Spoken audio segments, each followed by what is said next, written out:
Yeah. All right. Happy. The hell is today? Friday? I think so. Let me have a relax for a minute.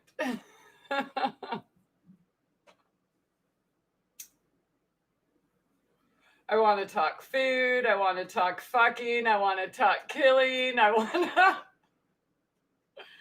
Yeah. So hopefully I don't have any corn in my teeth. I just ate a super delicious corn chowder. And about my favorite thing in life right now is that every single thing I make in the kitchen has at least something from my garden. Some recipes are 100% garden, and some recipes are just a couple ingredients, but everything, like even including bread. I want to share some of these recipes later. Maybe if anyone's allowed to show up. And I want to hear your recipes and stuff too. But I want to talk some real talk about garden wars or homestead wars and really like the war of life that is essential to understand. Yeah. So, yeah. Wait a minute. And hello to everyone. Feel free to say hi in the chat unless you're driving or one of my friends who don't have an account. Yeah, so Homestead Wars. I'm going to relax, dude. So this is supposed to be like the most peaceful, relaxing, like easy time of my life, right?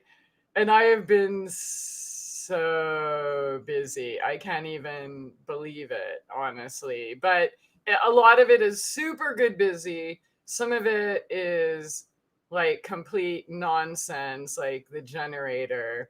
I know you don't want to hear the generator story, but if you do, I can tell stories because I got a lot of shit to talk. Although I have been told I'm not a good storyteller. And I agree, I'm not, because I'm just like, well, here's the facts. And then, people are usually waiting, like, okay, what? There's what? Okay, you can really tell that a little bit more entertaining, can't you? Well, no. I mean, so what up, Gary? How's my hand? It's perfect. Look at that. That's insane. It's I've been gardening and moving dirt and canning and freezing and preserving and just 4 days, dude. 4 days, totally. That shit's a miracle. Thank you for asking. I know I make good shit, but I did not expect that to be that miraculous. So I'm pretty sure that that's why it happened. So I got to test it. In fact, check this out. So my realtor, she got a bite the same day. So I went to her office. I gave her this cream. She saw mine. I saw hers. She went to the doctor. Then they did whatever. She used their treatment. Then she ended up getting infected and ending up back in the hospital. Yeah, I'm like, dude, I healed that shit in 4 days. Like, yeah, I probably should have tried it sooner, but I'm like, okay. So that's cool because my dog bite and stuff, I got bit at the same time as other people. And then you really get to gauge how much is modern medicine, how long does that take, or how long does it take to use nature? So I'm always grateful. What up, Sin Corona? Yeah, peace is an upkeep. All right. Yeah, good as I know. It's insane. So, yay, winner, winner, chicken dinner. I hope you guys are well. I want to talk some shit, like real life, real death, real killing. And I'd like to provoke some thought into people's food supply and maybe become a little bit more connected to the realities. I'm going to talk about vegetarianism and veganism and meat eatism. And did I say murder? I did say that, didn't I? So, I did a video called We'll Work for Food, and I kind of wanted to call this We'll Kill for Food. And I know it sounds kind of harsh. Oh, I would never kill for food. Oh, well, maybe if it was the end of the world and I was super desperate, but dude, you're fucking killing for food all the time, whether you're doing it with your hands or your dollars. Okay. I did a big rant about this 2012 actually, or 13, when I got my ass chewed out for eating a woodchuck. Of all my garden years, that was the only critter I killed and I ate it. Okay. I was bashed by people eating fucking chicken, like while they're eating a teriyaki chicken bowl or a chicken sandwich from McDonald's, or like that's okay, but eating a woodchuck is wrong because he's cute and how dare you, you killer? I'm so much better than you. That one post got more comments than every other single blog video show I had ever done in the 7 years all combined before that happened. Or maybe it was 8 years. Yeah, it was crazy. People were wishing me death. And you're going to pay for this.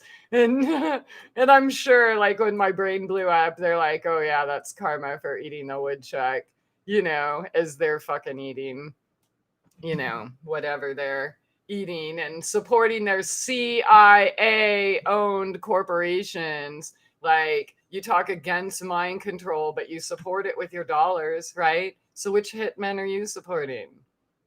All right. Seriously, I wanted to have a break, and like the days are going so fast, but that is good news on a lot of levels because I'm preserving everything.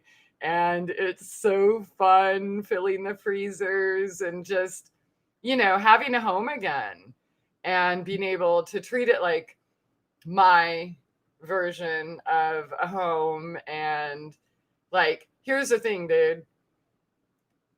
100 people can show up on a bus right now, and I can give every single one of them a fresh, hot, cooked meal, like within minutes. And that makes me feel good. I love, obviously the growing and the nurturing and the creating, but then also the preservation, not just harvest, the preservation and what I do with it. So if you want to know some of the things, if there's any gardeners out there, I'll share with you what I'm doing. Or if you want to share what you're doing, and if you want to share what's going on in your garden wars or homestead wars, and or just want to talk reality about the food supply. And I'm still banned on Facebook, everyone. So I don't know. I guess I will ask if you want to like share my stuff, or, because I don't really have a way. And YouTube doesn't love me. There's like obvious, like, for example, they let a video get 100 views, but it has over 60 comments.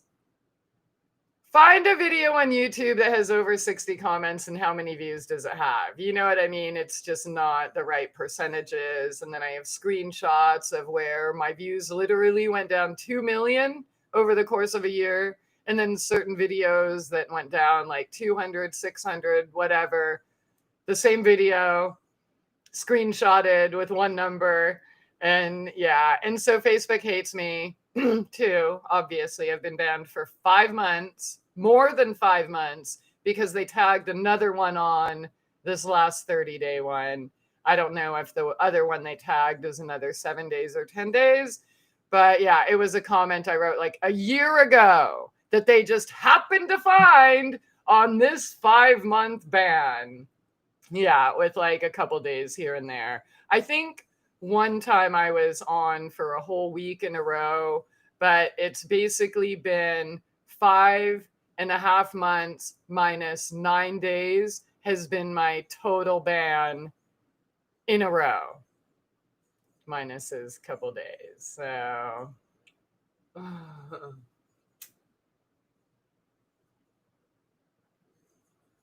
so what's going on in your world? Any good garden or food talk? I also want to talk about food, like not just the act of taking part in it, but also the act of not taking part in it and what people who care about you allow in your food supply. And I'm not going to talk about all the, been there, done that. But do you know how many fucking cockroaches are in like almost everything? And some of the limits aren't limits. They say has at least this much. Like the acceptable amount of fucking cockroaches in your oregano is at least this much. So I'm going to read you those things in this super disgusting article that may make you never want to eat any food anywhere else ever. It's so weird though, because like, dude, I'm dehydrating tarragon right now. And I have harvested and preserved mass amounts of basil, bunch of tomato, like everything. And whether it's basil, oregano, dill, whatever, I look at every single leaf. I either wash it or rub it or do, depending on like some of the herbs. If I've sprayed them with neem, then I'll wash them. But and some of them I sprayed with neem because they were next to the plants that the squash bugs started going on there. So I just wanted to get rid of them. So anyways, when I'm doing that, I mean, I know a lot of people want to rush through it and just throw their herbs in their recipe or whatever, and they don't check it. I go through every cilantro leaf. Like, bugs don't ever get in my food. So why are there so many bugs in our food that we trust all these agencies to keep clean for us? It's so gross. Oh my gosh. Your house is surrounded by wild raspberries. Oh my gosh. What are you doing with your raspberries? Are you preserving any of them, or are you just eating them all? Which I totally wouldn't blame you.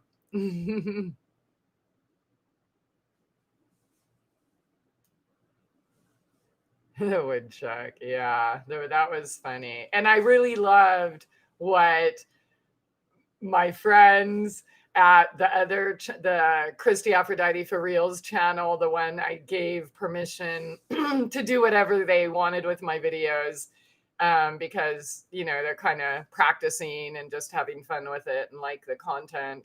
But I love what they did with the woodchuck video. They turned it into 3 minutes, but it was just, he had me laughing. You collect herbs for tea. Nice. So are you also collecting like the wild raspberry leaves?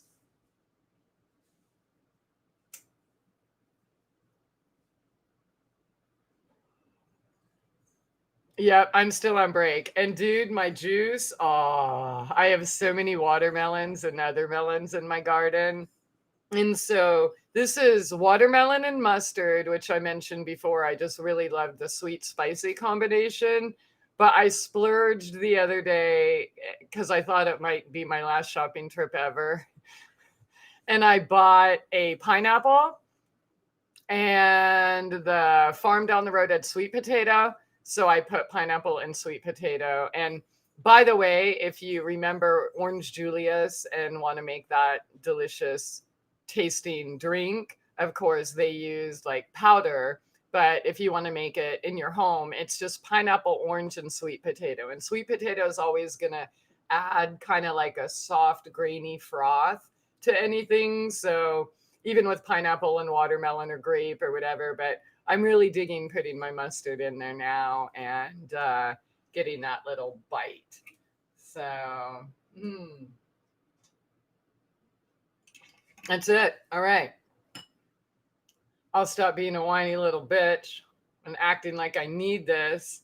No, but I want it. I don't need it. But yeah, I've been preserving up the butt. Okay, so the corn chowder with the fresh corn and I made that kind of sweet and spicy with like sweet peppers and hot peppers from the garden and just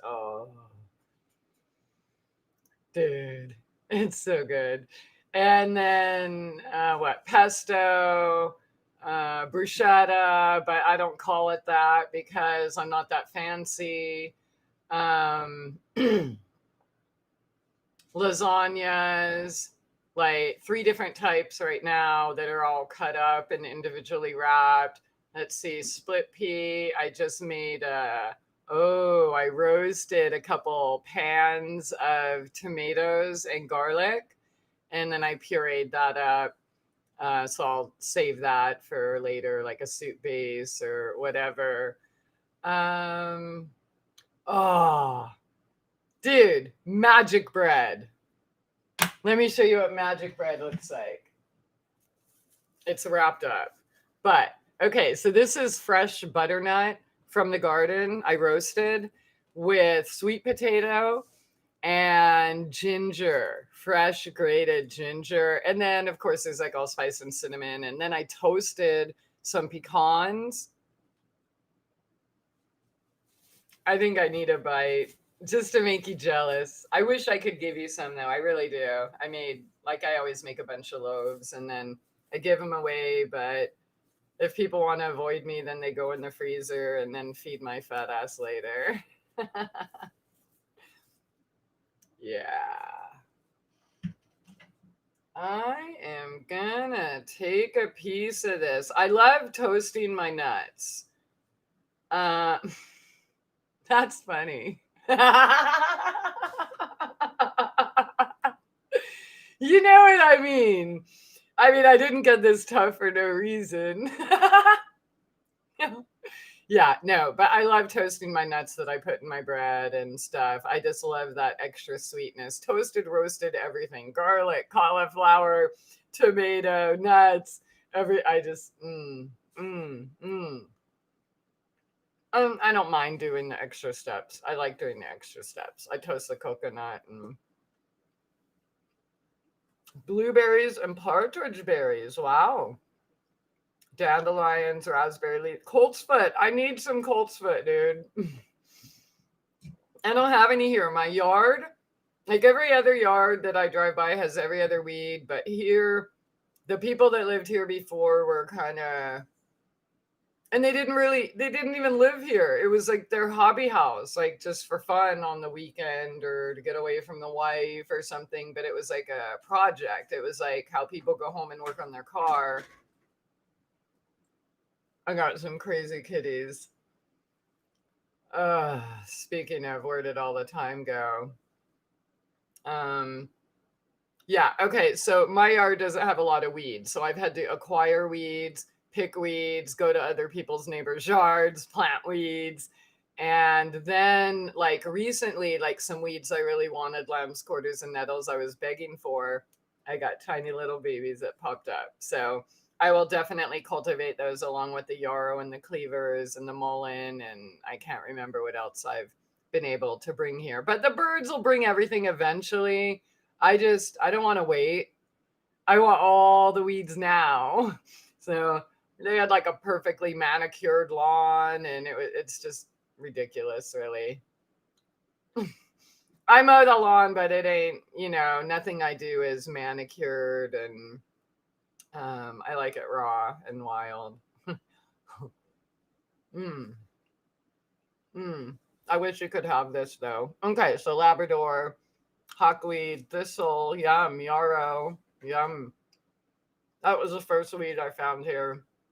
There was this tiny little patch and mouse ear. I don't know what mouse ear is. Strawberries, goldenrod. Then you smoke colt's foot. Good, yeah, because that's really good with like mullein and other herbs. And if I had colt's foot here, it would go in my ceremonial smoke blend, which, you know, is basically respiratory medicine. But you can't say that.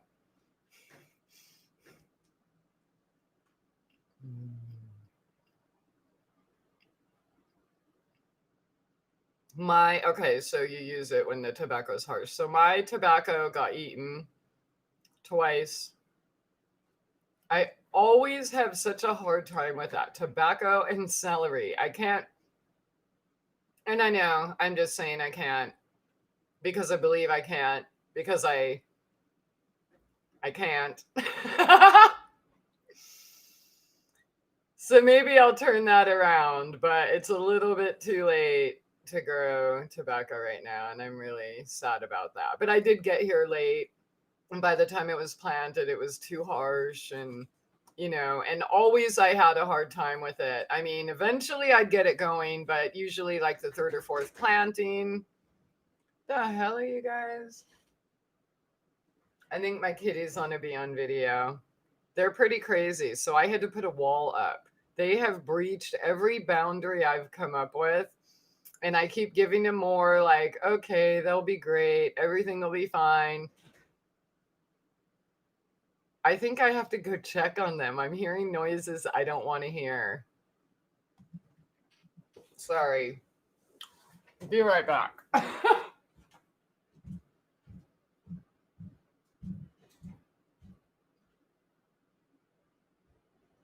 are you doing?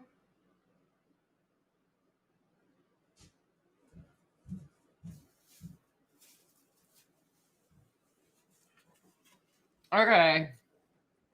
Nobody's gonna die today yet. Okay. All right. I'm done talking shit and wasting time and eating food and stuff. But seriously, I've really been that busy. So you grew tobacco indoors. Wow. 70. How do you have room for 76 plants indoors? Oh my God. Wow.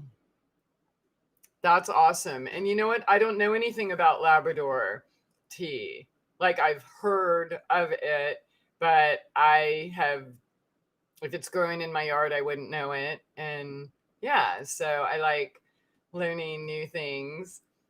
Um, yeah, I mean, I guess I could try to drop some seeds indoors, but that, yeah, oh well, that's all right.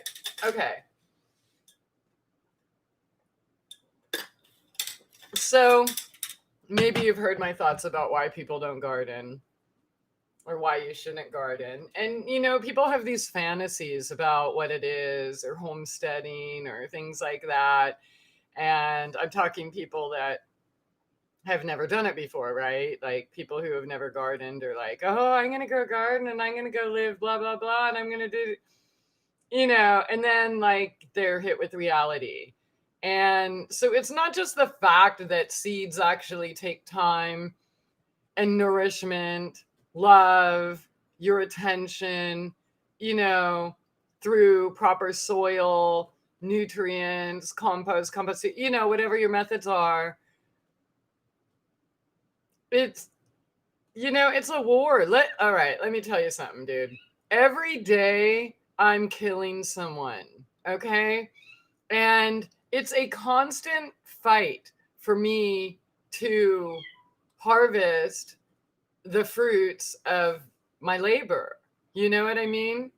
Everybody else out there wants it, from tiny little bugs to little worms to big ass worms to birds to freaking possums, raccoons, deer, armadillos, rats, moles, woodchucks. Who else do we have here? Foxes. I don't know, dude. We got everybody. Um, And then you go in the house, right? We get so many bugs here. It's super humid. So, like, if the light's on outside, if I went to my front door right now or my back door, I guarantee there would be like 500 bugs like flying around or camped out right there right now. Okay. So every time I open the door, then I have to deal with like flies or moths or sometimes an occasional like wasps, big ass red ones, things like that get in the house. Mealy bugs, dude. I forgot about those things. Yeah, mealy bugs. So everybody's trying to destroy my food, right? And when I first started gardening, I had this approach that, oh, can't we all get along? And I still do. Okay. That's my practices. And in fact, like the armadillo problem I've had, it went on for over a month before I finally said, all right, like I tried everything. I've talked about it here. I have pictures everywhere on Instagram, like sharing the progress or lack thereof or whatever. And my first line of defense, though, is always to talk with them, make friends, thank them for being there, show them what they're welcome to, and show them what's off limits. Normally that works. Like I said, my entire garden career up until Woody, and even up until now, was Woody was the only dude that had to die. Okay? Yeah. And okay, squash bugs or whatever, right? But so it hasn't been that way this year. In fact, I've had to patrol my garden all night. Like the first couple nights, like up all night, like sitting outside like that and doing the walk around every 20 minutes or whenever my intuition told me to. And, you know, yeah, that's where I've been at night. So, in addition to all the shit during the day, 7 cats and them breaching all their boundaries and oh, and talk about more killing. So, every time I let mama cat out, guess what? She picks up fleas and brings them in. So, I have a constant war with them too. So, I want to talk about killing and killing to eat. And yeah, it's not the most enjoyable part of life, but it's definitely necessary. And if we really pay attention and tend our garden, not just externally, internally, we find out, we can learn a heck of a lot more about life and how we take care of our garden and our home should kind of be how we take care of our body and our lives, right? So you got parasites everywhere in the garden, right? And predators and on your pets, right? Fleas, ticks. We have ticks, we have sea ticks, we have chiggers, we have no-see-ums, fleas, plus every other dude, the Ozarks is so buggy. I can't believe I ended up back here. I said never again. And here I am, and it's okay. I'm making it. There's obviously lots of other perks of you, the isolation, the long growing season, that, and the neighbors, dude. They're awesome. So yeah, but in my reality, I am killing someone every single day. So whether it's to protect my home or whether to protect my kitties, oh my God, I really have to go. Wow, I'm sorry. They're okay. What are we doing now? Uh,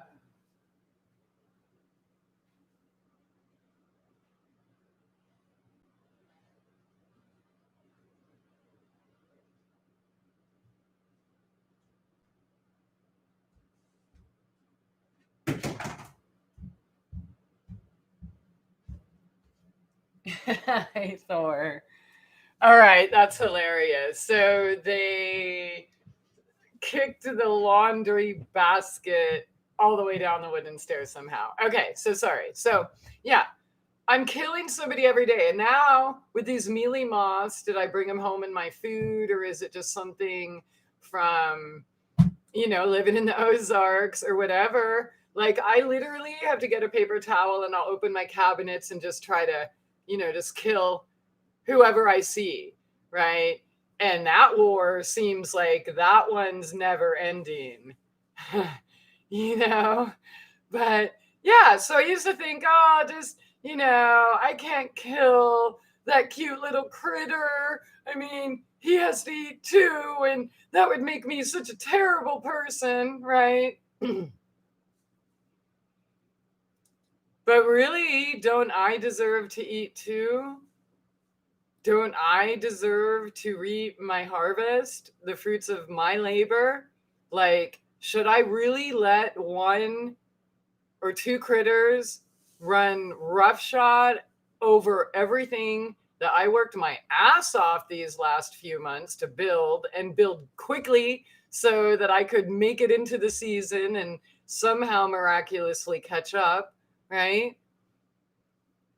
So am I just supposed to let all that go to waste because there's this cute little critter? Yeah. So, I'm not vegetarian. I used to be vegan. I used to be vegetarian. I'm not anymore. And I did do a video long ago talking about it. I don't want to get too much into that. I am a grateful eater. I prefer plants. I eat mostly plants. Maybe I eat vegetarian for a month in a row and then I don't.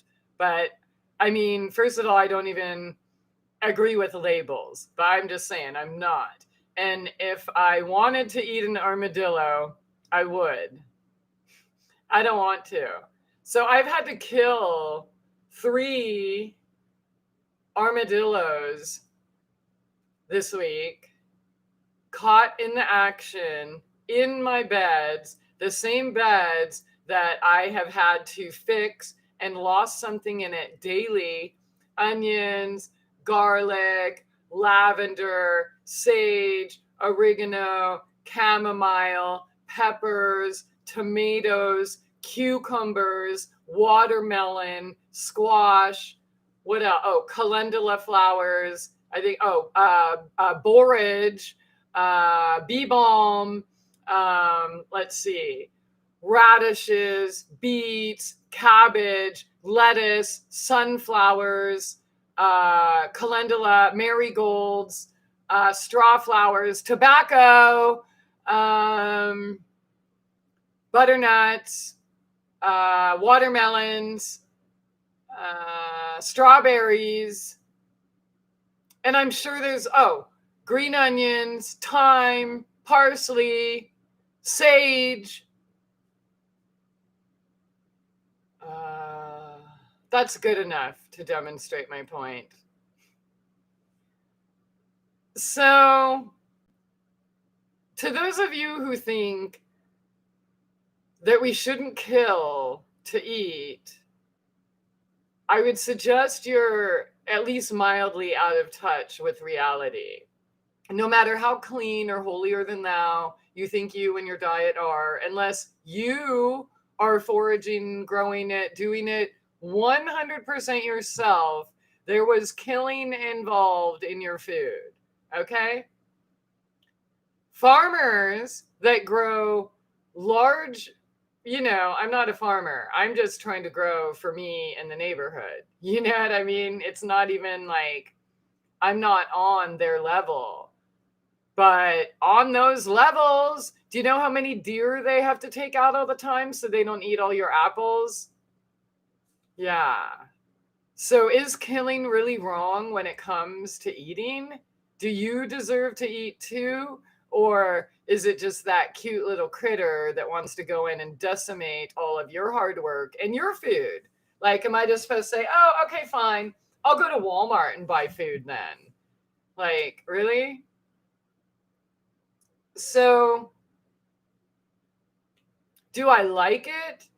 Killing? No. But every day I have had to kill fleas, mealybugs, squash bugs, Japanese beetles, armadillos. I have packs. Yes, bee balm is wild bergamot. I like the raccoons are great. The possums are great.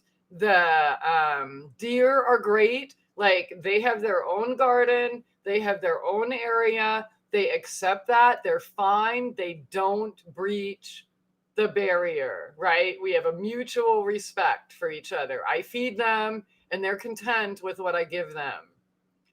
These armadillos, no, they always want more. And let me tell you, dude, like, so I bought the 22 like over a month before I used it. I tried the wood, the tool, the cinnamon, the cayenne, the urine, the, what's it called? Bromide, or I don't know, something like that. I tried little pest repellent infrared things. I put up extra lights. I stacked the wood up to where I couldn't even access the garden. And, you know, I didn't know armadillos climbed. And for a minute it kind of helped, but not so much. Hey, what up? Okay, sorry, I'll take a minute here.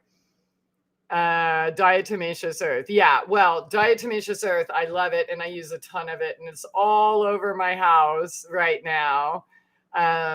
But as far as outdoor gardening for here, while I do use it, it's very wet and humid and stuff here. So I still use it, but it's not as effective here in this climate as it is in a drier area. But even if it is deactivated with the rain and all of that, it still, you know, basically turns to calcium in the soil. So you're still nourishing your plants, but it's just not the, so neem has been the most effective bug control for me living here. But even that, you know, and I never like start off with it. I always wait. And then there's bugs and it's like, oh, then I have to catch up and stay on it and stuff. But I won, dude. My garden is still producing like mad. I got 15 lemon and crystal apple cucumbers today and preserved a whole bunch more tomato. I'll post pictures on Instagram later. I have not had time. But yeah, where was I? Keep reminding the bugs that bother you, you're going to have to kill them. Exactly. No, I totally warn them, dude. Yeah. And I love how, I'm glad that you're suggesting that because I appreciate people that do try to nurture and build relationships. You know, I don't just go out there and like, hi, motherfucker, I'm going to kill you. You know what I mean? Like the armadillos, I gave them over a month chance. And then I even still try to talk to him and I'd go out with the lights. And then I finally started throwing rocks and I would try to hit the ground first because I have kind of an arm and I didn't want to hurt him. You know, bottom line is he was hurting me. He was hurting my food supply. And so I have had to patrol the garden at night. And I've had to shoot them because even there with a flashlight in their eyes and me yelling, go away, they still won't. They're like, fuck you. This is my place. So now that that's been under control in the last week and I was able to kind of save a few things. I lost a lot, but it is kind of that time where I've been planning my fall garden. But the thing is, I had planted hundreds of seeds that he dug up every single night. But now that he hasn't been here for like a week, I dropped more seed, or well, they haven't been allowed in my garden beds for the past over a week. Now some of the seeds for fall garden are starting to come up. So, all right. Let's see. Yeah, you're talking about DE. Let me read all that. So sprinkle diatomaceous earth everywhere for bugs and on cats and around plants. Absolutely. You can even get food grade DE for internal parasites. Absolutely. I definitely, I suggest that often. Yeah, it's good shit, man. And bee balm, is that wild bergamot? Yes. Keep reminding. Okay, I read that one. Yeah. So the bugs have been warned and the armadillos are warned for over a month, and even they still had an opportunity. Look, I didn't shoot any of the possums or raccoons or anyone else out there. Why? Because they communicate and listen and they cooperate, and I appreciate them being there. They're not destroying my shit. You know what I mean? Love Cat, how are you? How's your garden? I saw videos when you got back from vacation.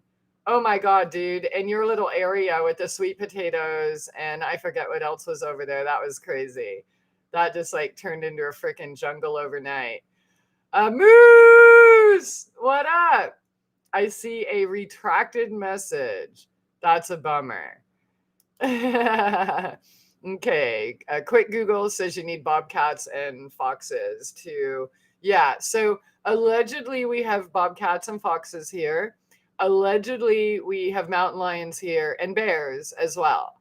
I haven't seen any, at least in this area. Other people have, and maybe they're there. If I put my cameras further out, maybe I would see them at night. But yeah, the armadillos. Hopefully there's no more. And last night it rained pretty good, and they, I guess, don't like to come out in the rain and cooler weather. So it was kind of nice to have a night off, but I will have to, get out there tonight. I can't be laxed because, again, it is my food supply. I deserve to eat too. I deserve the fruits of my labor, not forced into poison. Okay, so I mentioned earlier, speaking of poison, so like the food supply, okay, we all know, about the chemicals and all this other crap, right? But I want to talk about like the little things that people just kind of put out of their mind, right? Like the rat hairs and the cockroaches and all of that. So here's an article from livescience.com. I will post the link in the chat. Oh, hey, Wednesday. How's it going? I love the image of you shooting armadillos so they don't kill your food supply. Okay, so I'll go back and read the chat. But here is, dude, this link is disgusting, but I'm going to read it. But it's true, okay? So the FDA allows few foods to contain whole insects, but insect parts, that's another story. Heads, legs, and other fragments of these little pests are more commonly allowed in foods according to the handbook. This seems especially true of spices. Ground cinnamon, for example, can contain an average of 400 insect fragments per 50 grams. What's 50 grams, dude? Hardly over 2 ounces? Or less than 2 ounces, sorry. Less than 2 ounces has 400 insect. That's so gross. Okay, and marjoram can contain an average of 1,175 insect fragments per 10 grams. 10 grams. That's what, a third of an ounce? 1,200? Yeah. Okay. So let's see. A typical cinnamon jar holds 42 grams. Okay. Rodent poop. I'm just going to pick out a few things. I'm not going to read the whole thing, but let's see. Fennel, seeds, ginger, and maize can all contain up to an average of 3 milligrams of mammal poop per pound. For sesame seeds, the limit is a smidge higher, up to an average of 5 milligrams. And because the world can be a cruel place, cocoa beans can contain up to 10 milligrams of poop per pound. Okay, so wheat. Oh my God, 9 rodent poop pellets per kilogram, or 4 pellets per pound. 4 pellets per pound. So you're getting 4 rat poops for every pan of lasagna. Or actually, it doesn't even use a whole pan when I do, or a whole pound when I do the lasagna. So, oh God, that's gross. Okay, mold. Like, it's totally okay to have mold in food, but mold is bad. Don't trust, the local farm or the granny or your neighbor that's cooking and canning, because we have all these regulations keeping you safe. Dude, heads, faces in like fig paste. 13 insect heads are acceptable in every 100 grams of fig paste. Mites? Oh God, that's so gross. Dude, maggots? Oh my God.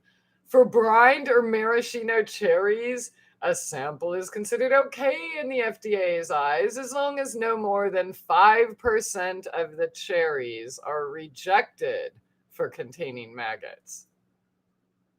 What does that mean? You could still have 95% if you reject 5%? Canned citrus fruits can contain up to 1 maggot per 250 milliliters, which is 1 cup, about 1 cup. So every cup of juice is a maggot. But the good news is that it cannot also have 5 or more fly eggs. Oh, isn't that sweet? But if you don't have a whole maggot, then you can have the 5 or more fly eggs. Mushrooms, 20 maggots of any size per 100 grams. But see, they're talking about canned, right? So I know when I buy those mushrooms or produce, or when I pick shit in my yard, I inspect it all. There are no bugs going in anything I'm cooking. Why is this even okay? And how do we still go shopping and eat that shit? You know what I mean? Rodent hair, ground sage has the highest allowable level of rodent hair, with up to 9 hairs allowed in every 10 grams. Yeah, 1/3 of an ounce. Whoa. Hey, so marjoram has 8 hairs per 10 grams. Paprika has 11 hairs per 25 grams. And capsicum may have 6 hairs per 25 grams. Allspice and nutmeg are allowed up to just 1 hair per 10 grams. Oh, that's sweet. Rodent hair is also allowed in peanut butter, popcorn, apple butter, chocolate, cocoa powder, cornmeal, and macaroni. Okay, pits. Let's hear about pits. Oh, no, the pits are cool. Foreign matter. Objectionable materials, including sticks, stones, burlap bagging, and even cigarette butts. It's just considered an aesthetic defect. So some foreign matter is allowed in mace, whole black or white pepper, and sesame seeds. Oh, nice. So there was some really other gross stuff here. Fig paste. Anyways, that's enough. I'm just closing it. I don't need to read anymore. That is totally enough. And so here's my question. Why is that okay? And how many bugs make it into your food, dude? When there's a fly in my kitchen, I swat it. If I see a gnat or whatever, so first of all, I cut off the tips of the peppermint where it starts to flower and seed, right? And the basil and stuff. And I use those because gnats, fruit flies, things like that, they don't like peppermint and basil. They also don't like anise. But when they do get in, I open the door, I go in and out a lot and stuff. I'm killing them because it's a war. Because I want to eat my food and I want my food to be clean, right? So how many bugs are in your guys' food? And I know you garden, love cat. Don't you wash it just like I do? Don't you inspect every little piece of it and just like love it and give thanks? And like to me, it's part of the whole process is to inspect every leaf and touch it and thank it and love it. And dead ones either go back in the garden or the compost or bugged ones or whatever. Like, how do all the big companies get away with all that shit? And I'll go back and catch up on the comments. So, armadillos have few wild predators, but coyotes, we've got lots of coyotes. Dogs, black bears, bobcats, cougars, foxes, and raccoons are reported to catch and kill armadillos in places where these predators occur. Hawks, owls, and feral pigs may prey on armadillo young. Don't kill raccoons, they kill armadillo. Oh no, I'm not going to. And I have no reason to because the raccoons are good to me and I'm good to them. So I take care of them all. You know, I would even take care of the armadillos if they could contain it to one area. I'm like, there's 13 acres here, fuckface. You know what I mean? Like, can I have one just for me? The rest is for you. Here's your piles. Here's your food. You have all that grass, all that forest. Like, this little less, not even an acre of planting. That's it, is, you know, that's mine. So, and I feed them, you know, the raccoons are happy. And that's part of the reason I love an open compost pile. So I know a lot of people don't, but I do. It never smells because the sun takes care of it. And it's a deterrent from the garden because I throw extra stuff in there. And that's where the raccoons and possums are usually happy, right?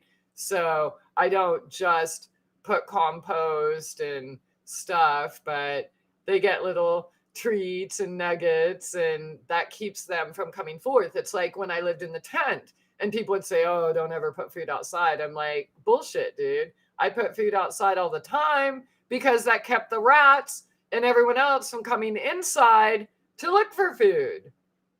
So I do everything the opposite of all the experts' recommendations. But I'm happy with it because it works and I've proven it, you know. Even the houses on that farm and everyone, they all had critters. I didn't have any critters. Why? Because I fed them outside. Okay. Yeah, armadillos are crazy though. They're dumb. They don't want to cooperate. And they're not even, they should be scared when they see me, you know? And especially if I'm like, hey, dude, like, you got to go. Like, you have to go over there. That's your area.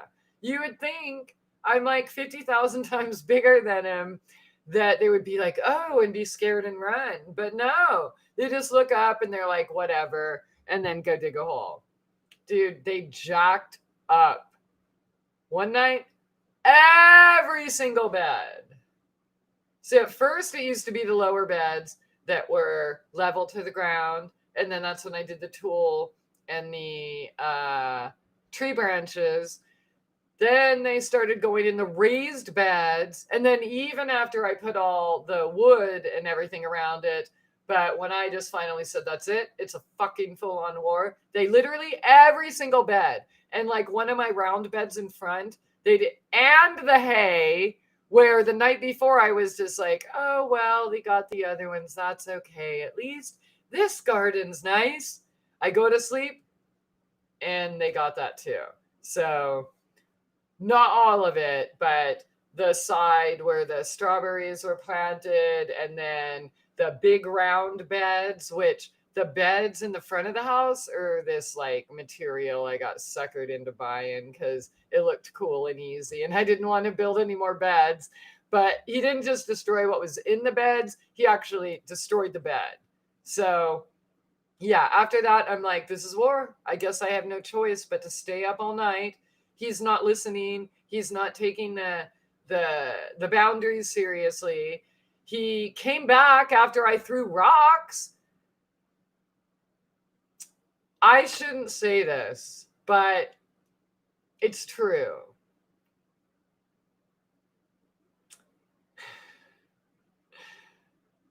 Throwing rocks or shooting armadillos,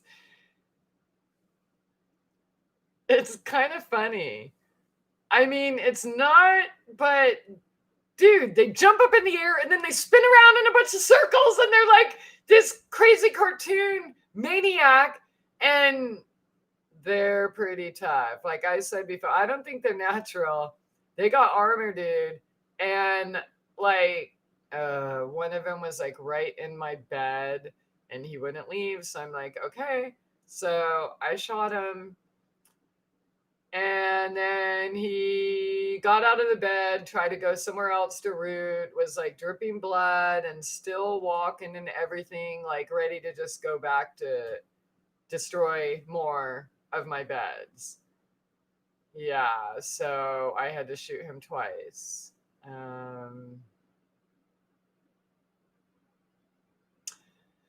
The birds are happy though, and the turkey vultures, and they clean that shit up quick, by the way. So armadillos are heavy. I'm not going to carry them.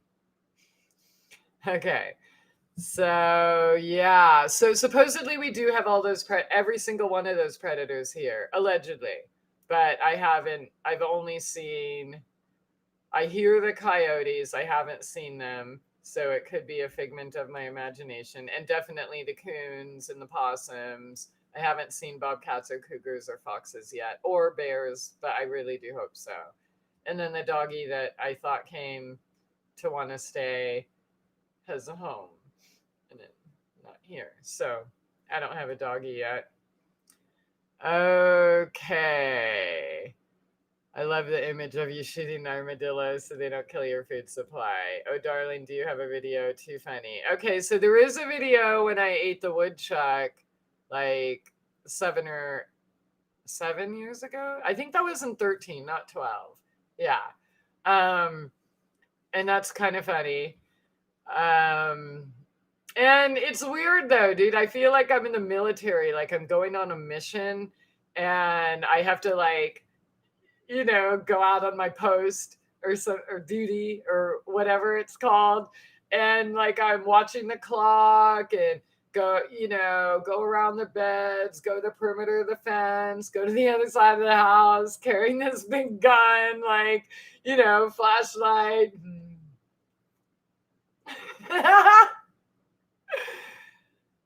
But in a way, like I'm kind of used to it now. I'm like, well, this is just the way it is. I'm just protecting what I've worked for.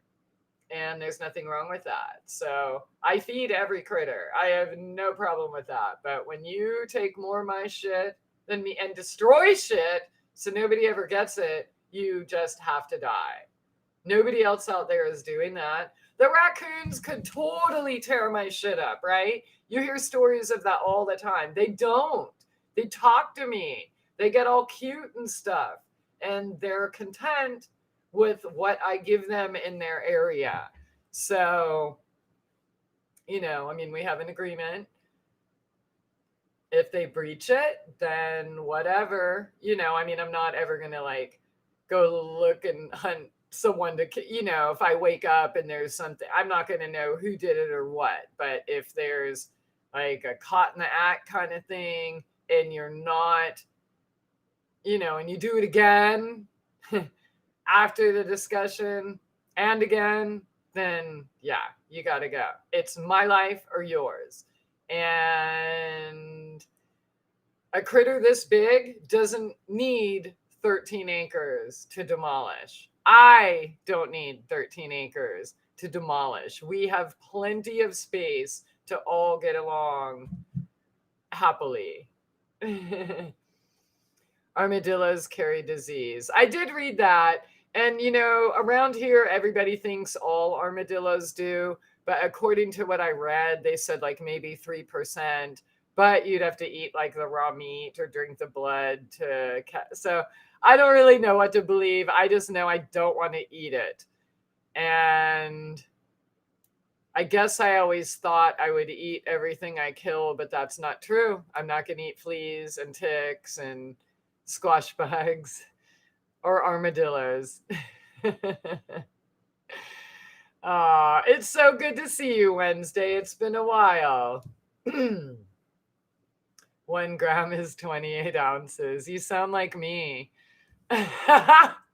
1 ounce, 28 grams.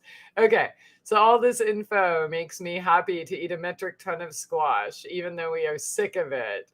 I got a printout of these food vector levels in high school, so I've been allergic to this shit for decades. Ugh, gross. I picked off discolored thyme leaves one by one. Yeah, those are little bit, like food, growing food, raising food, preserving food is work. You can't just like be careless and dude, and even when I worked in restaurants, like same thing. I inspected every single little thing, but then other people were like, "Oh, here's a bunch of thyme or cilantro, but throw it in." I'm like, "No, look at that. There's a freaking, mushy, moldy black, people just don't. I don't know. I almost think I probably should never eat anybody else's cooked food again after seeing other people's standards for so many years. But then I always hope, come on, they got to be clean. They got to be like me. They got to respect it, right? And respect what they're putting in their body. But that's unfortunately not true. All right. I have a moldering pile, not a hot compost pile. Yeah, pretty much. Bo Williams, I know this is off topic, but are you still in contact with that secret society guy you interviewed back in 2008? I really enjoyed that interview you posted with him. We haven't been in touch since 2008.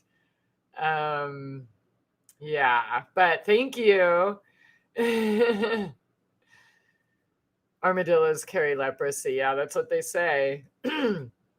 How interesting this is. We don't have armadillos in Oz. Oh, they may as well be alien. Dude, they are aliens. They're not just alien to you. They are aliens. They're not natural. They have armor. Like armor. Like it cracks. Like they're weird. And then underneath, it's like really soft and stuff. And so the first one I had to kill, I just left him there. I figured the birds or somebody would get him eventually.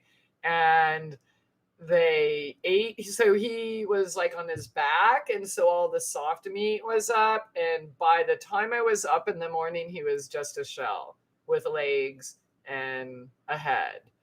And then the other one was on his belly. And he was right next to the bed in the tree. And I think the birds didn't feel comfortable with that. So I had a branch that was like a pitchfork and kind of pushed him on there to kind of lift him and get him away from the beds. Yeah, he was getting kind of stinky. Really stinky. They do stink. And it's like squishy. And yeah, it's really gross. But my food is important. Okay, all right. So a cartoon Manchurian candidate. That's what he looks like. Life is more horror than any fiction, to be sure. Seriously. So that's what I want to talk about here. Like, I have to kill to eat, okay? And even if you're not killing with your hands, you're killing with your dollars. And don't give me this, well, I'm vegetarian, my hands are clean crap. Bullshit. Go to the farms where your food is raised. I guarantee way more critters than 3 armadillos and 1 woodchuck over the course of 15 years lost their lives to get you your food. Never mind the trucking it up to you and all of that stuff, okay? So I think it's time that we kind of get real with that, because the more real we can get with that, we can get with life. And the actuality that death is actually life, and it's a totally normal part of it. It is something It's going to happen to all of us. So we live our purpose. We live our path. And just like the armadillo, his path was just to straight up eat all my earthworms and destroy all my plants. Unfortunately, his path met my path and I won this time, but I may meet a beast that doesn't want me shining my light and he wants to eat me. It's the way it is. Look at fucking psychic vampires. Look at all the narcissists in media, radio, TV, celebrities. Dude, they're sucking your energy constantly. And that's okay. So when you get used to displacing hornworms or killing squash bugs or things like that to protect your food, then you start looking at your body and your sacred temple and life a little bit differently. Sometimes you gotta die, right? We all have to die. We all have our expiration date, okay? And hopefully we're not encroaching over somebody else's boundaries, right? Because if we are, then we probably deserve to die too, because there's this thing called boundaries that should be respected for everyone.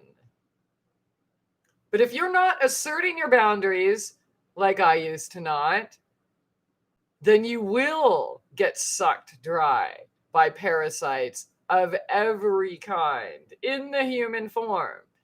And when I'm comparing garden to human, I'm not like saying, okay, go shoot them too, right? I'm not saying that. I am saying you got to get rid of them, right? Don't invite them to your home. Don't invite them to your garden. If they come there, you remove them, right? It's the same thing. We all have to eat. All eating is killing.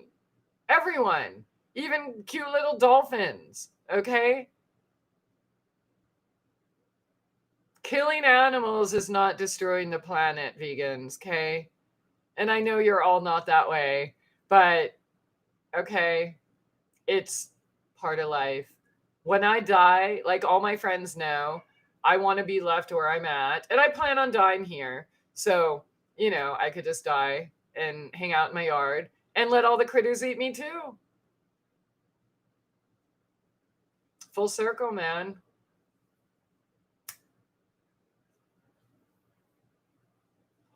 Oh, please write that down or make the the doko, or both. The armadillo, that's great. Nobody else could tell this story the way you do. I don't know about that. I did take a video after the one dude, and it's a minute and a half, and Instagram only does a minute. And I didn't, upload it on YouTube because, well, but I could kind of play it for you. It was freaky. It was like he kept moving, like even after being shot twice. Yeah, but I had to do what I did not want to do, and I had to look at him in the eyes, the whole time. I didn't just shoot and then walk away. Like I went and made sure and I said, I'm sorry, but thank you. And, I'm glad you got to die doing what you love doing. I'm not trying to be cold. I'm just trying to say I'm feeding a lot of bodies here and kitties. I guess their bodies too. You know what I mean? Like when it comes between me and one critter that's invading an area he doesn't need to invade, you got to go. And you should live your life that way too, right?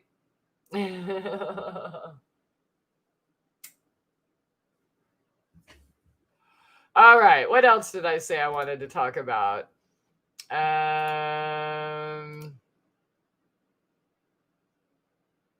Yeah. So how do you guys really feel about like eating packaged food though? Like knowing how much crap is in it. And also, if you are going to garden, what are you doing in it right now? What kind of preservation are you doing, or recipes or things like that? If you want to talk about that. What up, Sunny? How's it going? Thank you all for being here, by the way. I'm sorry I don't give a whole lot of notice, but dude, I've been crazy busy between the cats, the garden, and staying up all night and preserving and drying and all of that stuff all day. So today I got to do, what did I do today? Oh, okay, so I made a bunch of pea soup. No, I packaged that today. Today I roasted tomatoes and garlic, and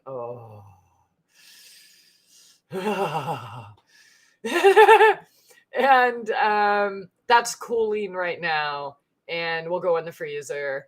I canned roasted salsa.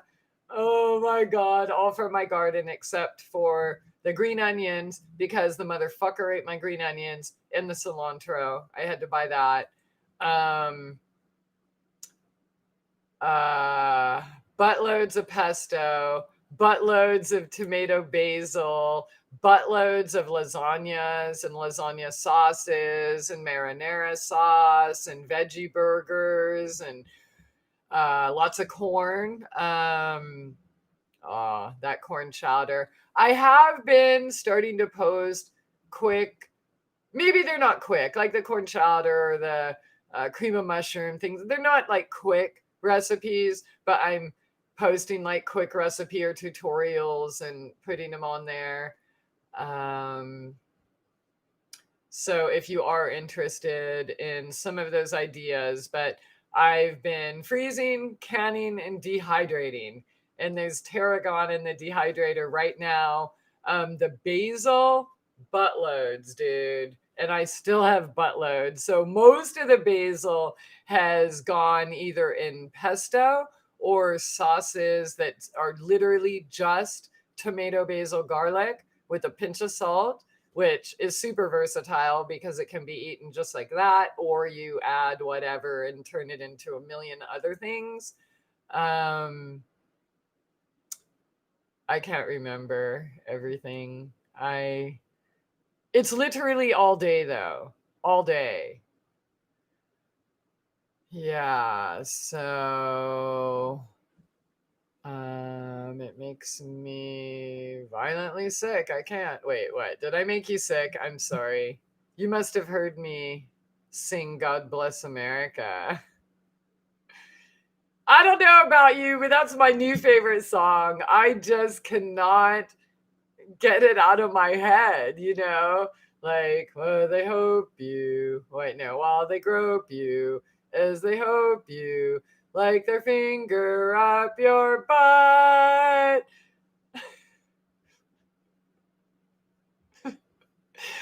I totally imagine that song being sung in like an It's a Small World at Disneyland kind of theme, with people all smiling and but also like really good opera singing, and then the different voices and the different scenes.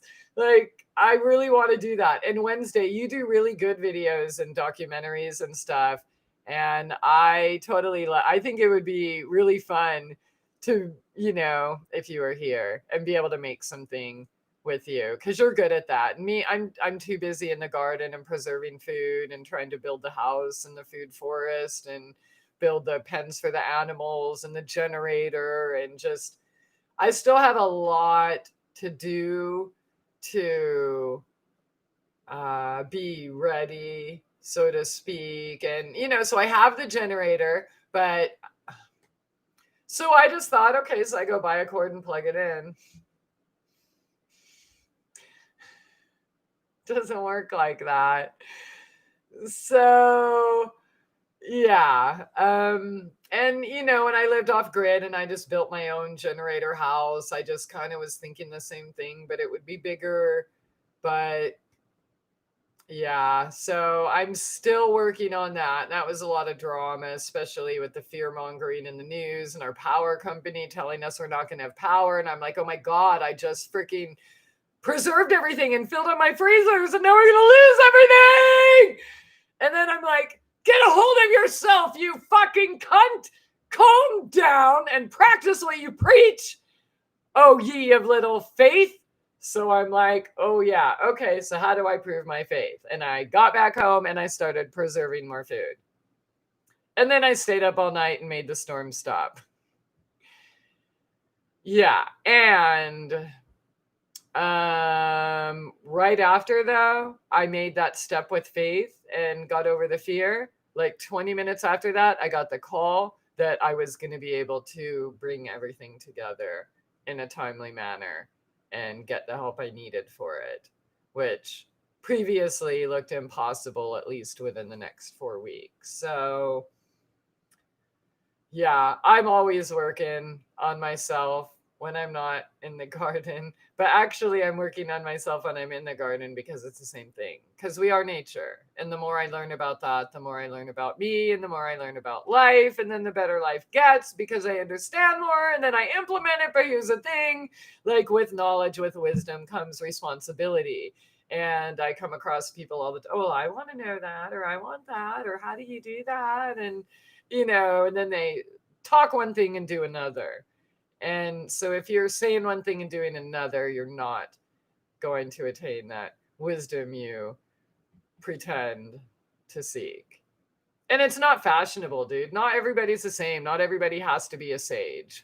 You know what I mean? Not everybody has to be a gardener. Not everybody has to be a singer. Not everybody has to be a basketball player or actor. You know what I mean? We all have our own paths. So stop trying to be like other people because you think that's going to make them like you. If you want me to like you, be you.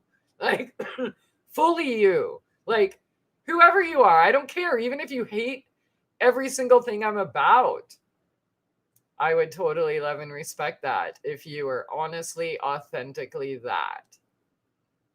No, but that's just me. Who cares? Okay.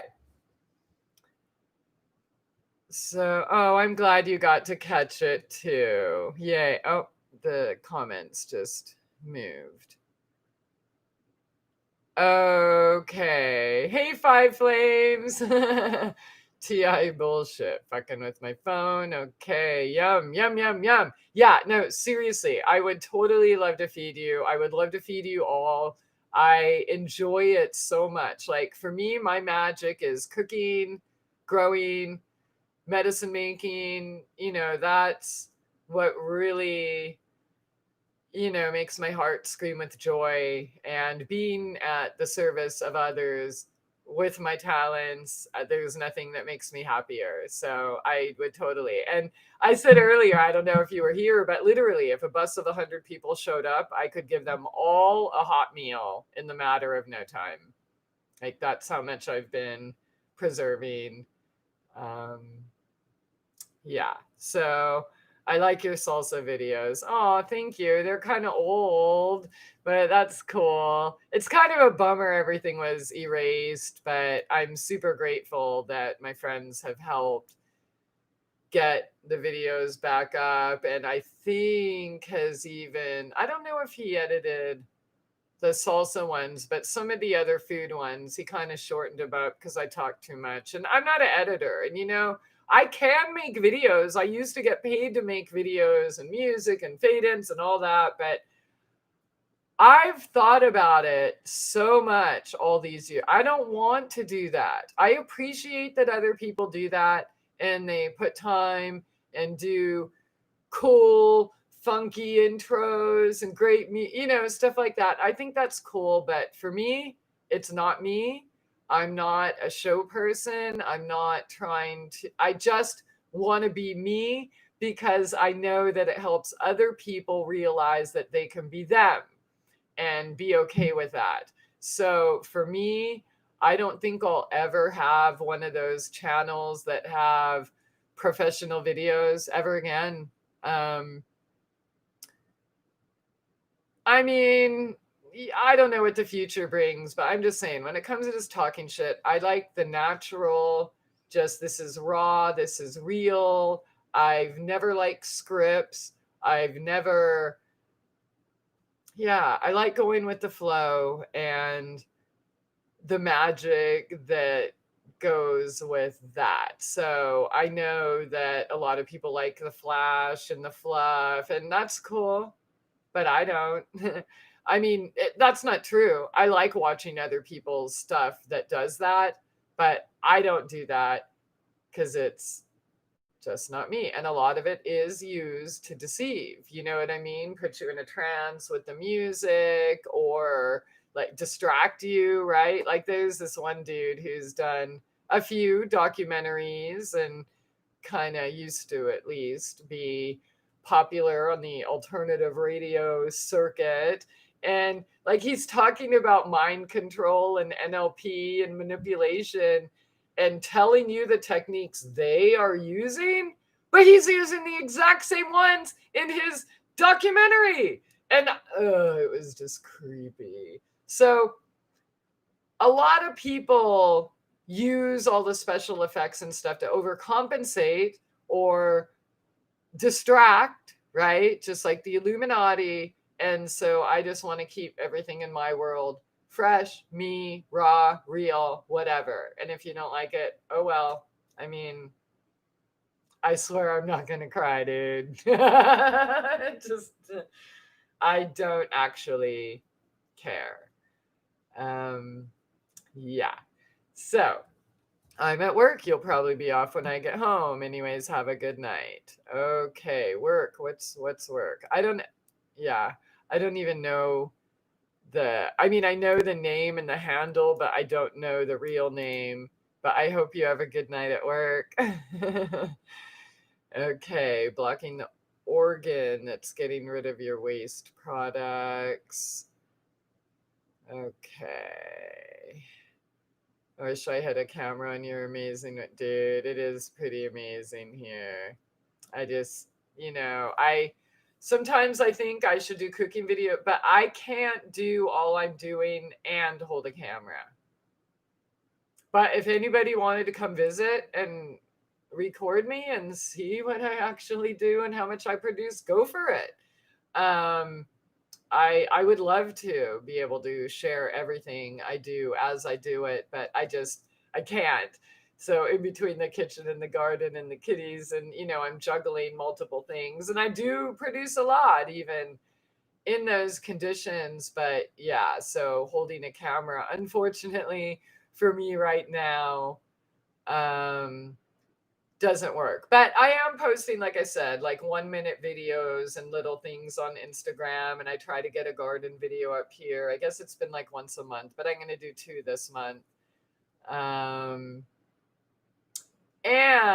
yeah, because I think I have some cool things to share. And one thing I might as well share it here, because I know there's gardeners with trellises. So, the end of the world thing that was going on when, I was moving and moved in, and lots of things, unavailable, like refrigerators, freezers, generators, bamboo sticks, trellises, things like that.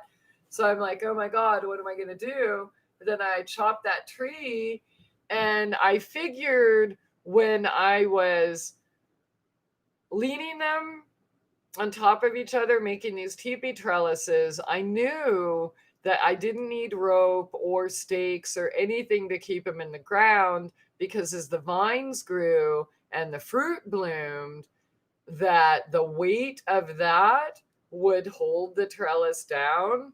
And sure enough, dude, that's what's happened in all of these crazy ass storms. Not one trellis has been knocked over at all. And like they're holding watermelons, even like big ones, not these size anymore, and butternuts and stuff like that. So I think that's really good to know. Use what you have, and sometimes you find easier, cooler ways. It was kind of a bummer, oh my God, I'm not going to be able to get this and that, but everything seemed to flow. And I'm like, oh, well, let's just do that in the meantime.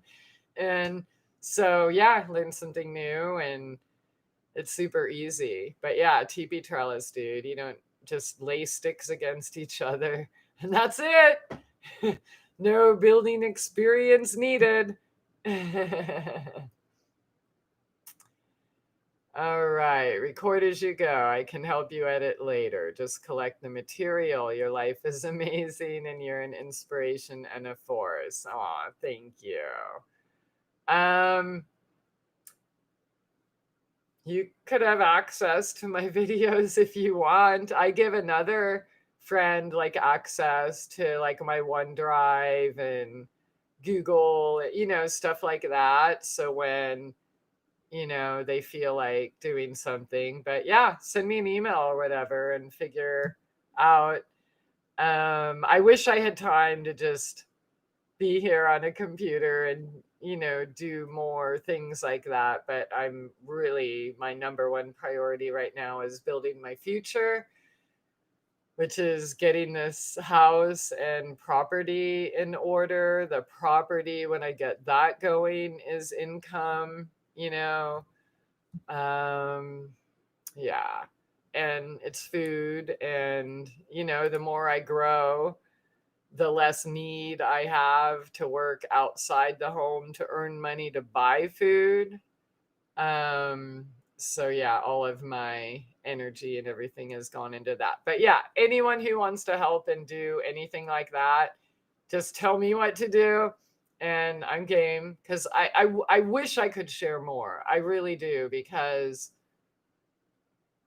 I think that a lot of my ways would help a lot of other people in a lot of ways, not just saving time, building confidence, skills, things like that. I would like to be able to share more of that. So, all right. What up? Okay, protests this weekend over forced vaccinations. I may have to leave Massachusetts. Okay, what's going on in Mass? Can it and we'll buy it. If Paul Newman can do it, then why can't you? You're more dude. There is no food in a can, jar, or restaurant that anyone could get that comes close to my magic. I'm just being honest. Yeah. But yeah, so I did actually. So one of the businesses, and it was actually before I got the loan to get the house. So originally the loan was supposed to be for a restaurant, but I decided against it. Thank God. I trusted my intuition. But even before that, the business partner I was supposed to be working with on the other stuff, we were putting together a sauce business, salsa and sauces and soups. And we did the homework. You need like a Department of Agriculture license. It's different from just a regular food service. And like a lot of the equipment's super expensive, and it's not something you could do as like a cottage industry in your home. So that was something that was like put on the back burner until after I had the restaurant or the commercial kitchen to do so. But then I decided against that, thank God. And here we are. House is more important anyways. Plus, like at first I was thinking, well, we get the restaurant because how are we going to pay for the house, right? But then I'm like, well, if I have a house, I pretty much have an instant income, because then I could make my medicine again and all of that good stuff. So myteressence.net, for those of you who don't know, that I make the most magical skincare and medicinal ever.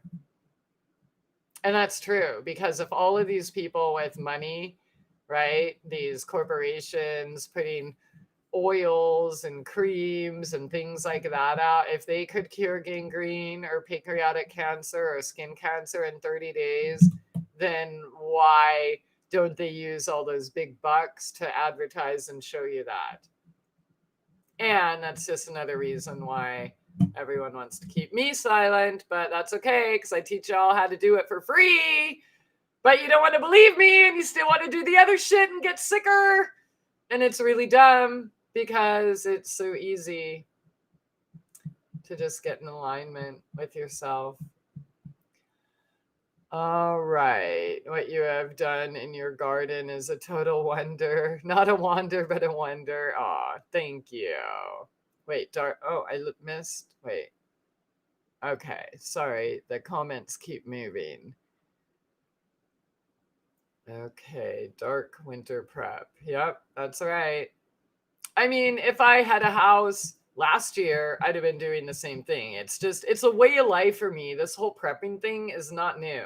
It's like not new at all. And that's what was so ironic about it, because here I was living it and teaching it, that I was the one taken away from that, while everyone else had the opportunity to emulate what I was doing and teaching before, and they didn't. And then here I am, like, finally at the end of the race, and finally got the house and my own damn garden, so that I could get back into my ways and my ideas of what running a household in a sacred sanctuary means.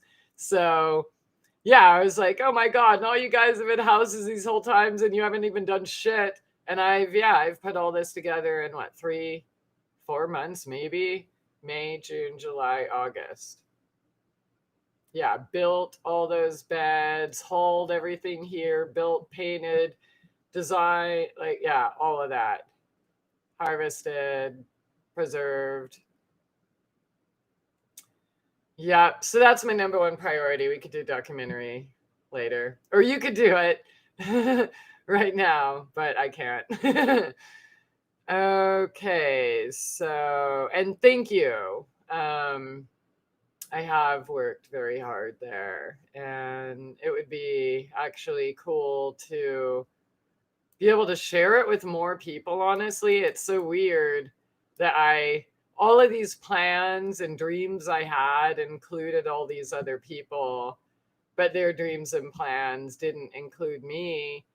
But here I'm living like this amazing, magical life with so much abundance, it's ridiculous. Like, I think the best of everything as far as food and nature. And I mean, and I have nobody, well, that's not true. I have neighbors and friends, but yeah, I just actually thought there would be people here taking part because they believed in the vision too. But that's okay. It's, I can do it all alone. It'll just take longer.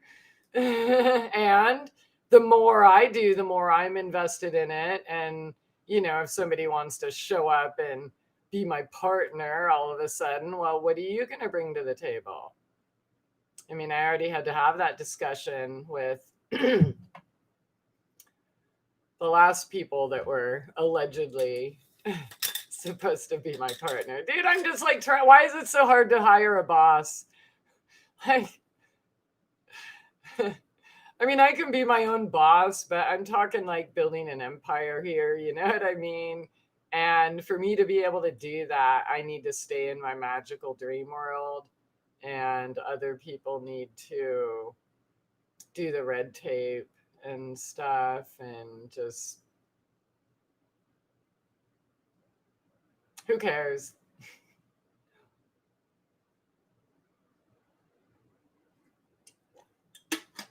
All right.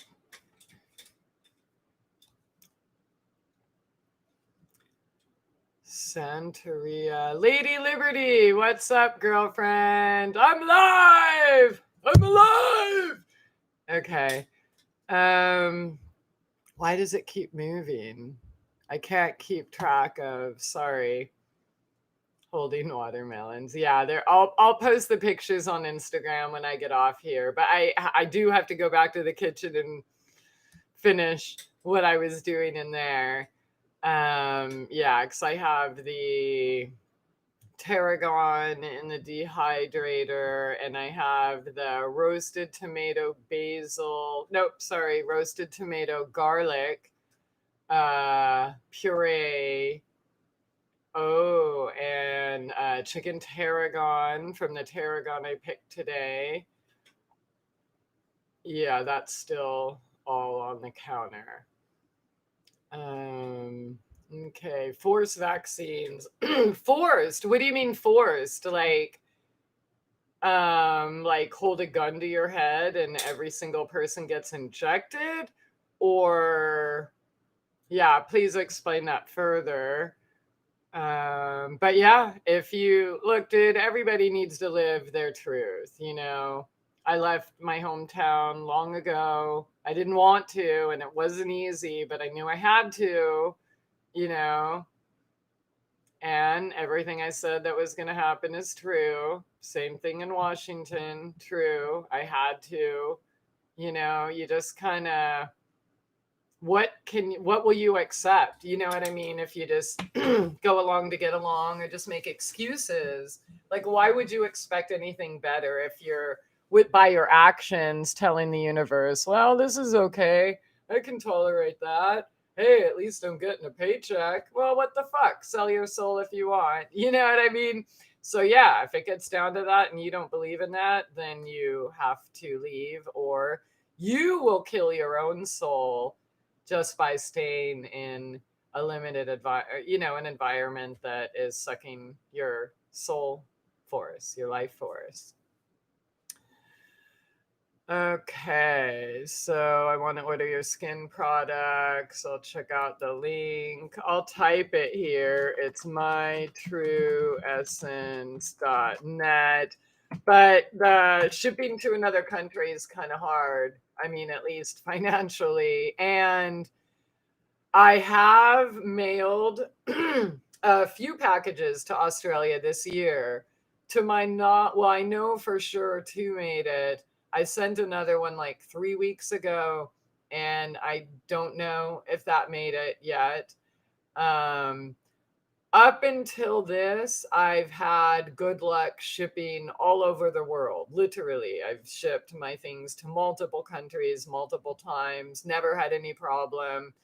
But these are the first times that I've had problems with the mail. In fact, one of the items I mailed locally and have the tracking number for, it was like 3 weeks ago, and they still don't have it. They say it's held up just waiting to be scanned. So yeah, I don't know how to, but I can, ship out of the country for sure. I love, I think everybody should be wearing my shit. I think it works. I mean, dude, look at me when I was homeless and then look at me now. And I'm older, I'm working, I healed my disability. My skin is definitely one thing that everybody comments on. So I guess that's the benefit of having my life documented, even though I was thrown in the public eye in a very ugly way. But in retrospect and looking back and then me documenting things, it's kind of easy to see what works and what doesn't work, and that the bullshit I've been preaching all these years was actually true. And then maybe people who know what's up will understand why I'm being censored and the other retards aren't. So, all right. Okay. Oh, it just moved again. Dang it. I know you're right about the power of herbs. Yeah, dude. They're so amazingly magical. I do not understand why more people won't give it a try. Like, and dude, I got a kind of bitch. Is people I know, and they talk, oh yeah, doctors and pills are bad. I'm getting off this, and I want to do this and do natural, and I want to heal, and blah blah blah. And then they're in the hospital and more drugs again, like repeatedly. Like, stop complaining if you're not going to do anything about it. And especially when you come to somebody like me who has done it, and it wasn't easy and it wasn't pretty and there for everyone to see. Like, I did that shit to show you that you could do it too.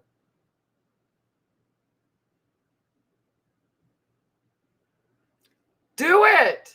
Don't talk about it. Just do it, or shut the fuck up, because I am so tired of hearing, I want to do this, I want to do that, I'm going to do. No, you're not, because you're sitting here talking about it. Shut the fuck up and go do it. Like, don't even waste your time talking about what you're going to do or what you want to do. Just do it. Like, what are you doing?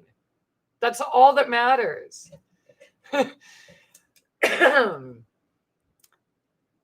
Okay, when were you born? Me? I was born in September, if you're asking me. And if that's a precursor to wanting to know my sign, I'll just put it all out there. So my sun, Mercury, and Mars are in Virgo. My moon, Jupiter, and Neptune are in Sag. And I have a Pisces ascendant with Saturn in Gemini. So all of that, I'm all mutable square, if you haven't figured out, with Venus in Leo and Uranus and Pluto in Libra. So,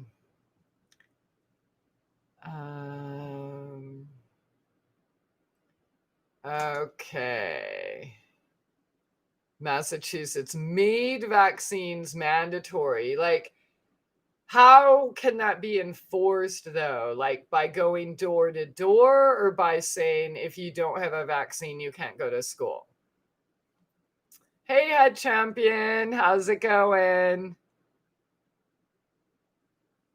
All right, forced vaccines, chose remote. Oop, it moved again. Okay, chose remote at homeschooling for my son, and they made it law in Massachusetts that even if your child is at home, flu shot is now mandatory. Well, then you have to move. You know. Yep, there you go. Problem solved. Get the fuck out. That's crazy. But here's the thing. So you chose remote at homeschooling for your child. I'm assuming that that means you're still connected to the school, right? So what if you weren't? What if you just straight up homeschooled without being affiliated with a school that wants to put rules? Just a thought. So Australia is like a concentration camp. Yeah, of course it is. And US has been for a while too, but yeah, it's crazy what's been going. I mean, it's going on here too. It's crazy there. It's crazy everywhere. It's a crazy school, isn't it? But it can also be really rewarding. And yeah, it's hard. And I hate that people are in pain, but I also know that we have the ability to overcome, and that all of these things, no matter how terrible they are for our benefit. So whether that is to say, for example, light a fire under your butt and make you leave Massachusetts, or like in my case with my children, do you think it was easy to leave San Diego as a single mother with no income in a wheelchair? That wasn't easy. And I didn't even know where we were going. I was just going to drive around until I found it. And we did. And everything worked out. Why? Because we followed our heart. Yeah. I didn't have a trust fund or a credit card then, like I do now, which I'm grateful for. But it was kind of necessary to make this move. But yeah, so maybe these things are, to help give people a little push in the right direction to doing what they should be doing in the place they should be doing it. But yeah, I'm super curious to know though if the remote schooling at home, if it's still affiliated with a school, and if you weren't affiliated with a school, then there wouldn't be anyone to force you as a student, right? So let's see, a camel would be quicker. We should just build a bridge. They did the same with your mail. Oh, damn. Martin Luther King, white privilege at best. Tell me all about white privilege, please. All right. Flu vaccine has never been mandatory and we never get it. It's fucking ridiculous that I'm told my son has to have it this year when he's not even going to school. Wow. Yeah, that's insane. But yeah, they were doing that shit in California. Like when they did the HB 777 in California, I pulled my children out of school that very day.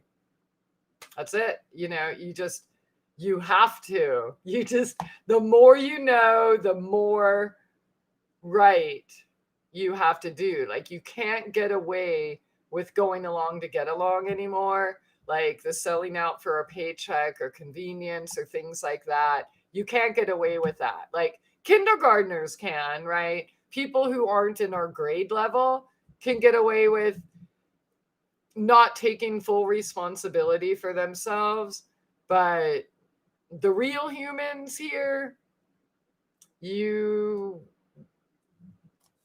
have to do the right thing. Once you know, you have no choice, or you will experience soul death rapidly. Like instant.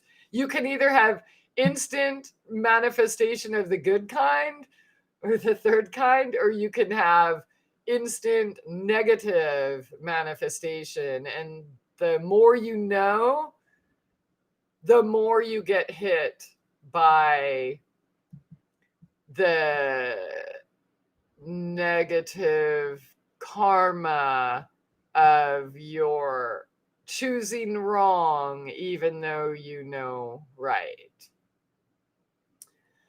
Okay, so Joe! Oh, finally! Oh, it's good to see you all. Oh, and oh man, I wish I was where you are. I want to know how things are in your country, or are you having like mandatory vaccines and masks and things like that? Okay, so if this goes through, it's not rocket science to know what's coming next. Oh, so you're saying if it goes through. So it's a law that was proposed. And this is in regards to the Massachusetts vaccination law. September was your first thought. Cool. Yep. See, your intuition's always right. How many times do I tell you guys that? You were right all along. Don't doubt yourself. Okay, I'm just a Leo. 17th. Oh, well, see, that's why I love you, because my Venus is in Leo. And no matter how pompous some of you can be, I still love you. You're like my kitties. They are assholes, but God, I love them. They are just the most beautiful little fuckheads ever. Okay. Finger to pussy. Good name there. You're beautiful for your age. Well, thank you, I think. Is that like one of those underhanded things? It's not just you're beautiful, period. It's you're beautiful for your age. But if you were any other age, you would be an ogre. Okay. The New Phoenix Project. You know yours. Benton G. I'm in Normal Heights. Normal Heights, you mean in San Diego? Okay, October 22. Oh, okay. Born at night on Scorpio. Yeah, like right on the cusp. Okay, it's affiliated remote. Okay, so it's affiliated. So if you're not affiliated, then you can't be forced, right? So that's an option too. I mean, if you feel you have to move, you should definitely move. But you could always just pull your children out of school.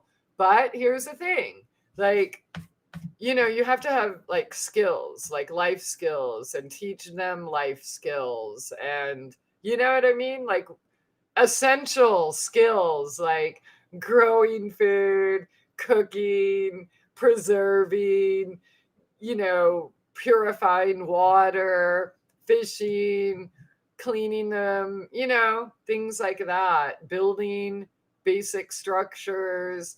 Like we've lost every culture has basically lost the wisdom that should, that is our birthright, whatever your culture is. And I think it's really sad. So yeah, get rid of the schools, the jobs, the distractions. Fuck it. Just go live life. Eat trees and armadillos. But you know what I mean, right? I mean, really. Oh, another October 22. Wow, no masks. Good.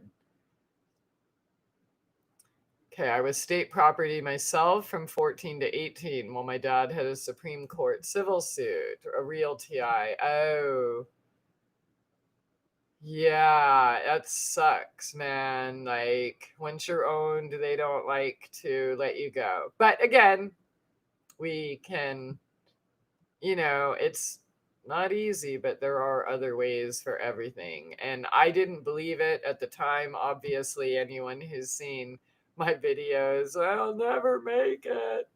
I believed that. But then the more I accomplished, the more I believed I could accomplish more. And the more I applied myself and said no to that which was wrong, the more right came into my life. There was more room, right? Because I just was no longer accepting anything less than what I deserved. And that's really key. I hope everybody makes a conscious effort to never accept anything less than what you deserve, no matter what. Yeah. Okay, state property. I'm only staying long enough to get money to save up. I wish I could have come to, why would you go to Misery? I'm not there, but court sided with dad. Oh, wow. So at least I can still get off grid and be close to twins, mom and dad. So you mean you weren't saving money before this week? Sorry, I got to give you a hard time because I'm like, dude, even when I was homeless and living in my car, I was putting 10% of my income away. And then when I would get a raise, and had extra money, then I started paying myself 20% and it all went into a can. So that video, it's called How to Save for a Rainy Day. I did that like 3 years ago and I showed you, this is how I got the money to get my apartment. I was so excited because that kind of ended my homelessness.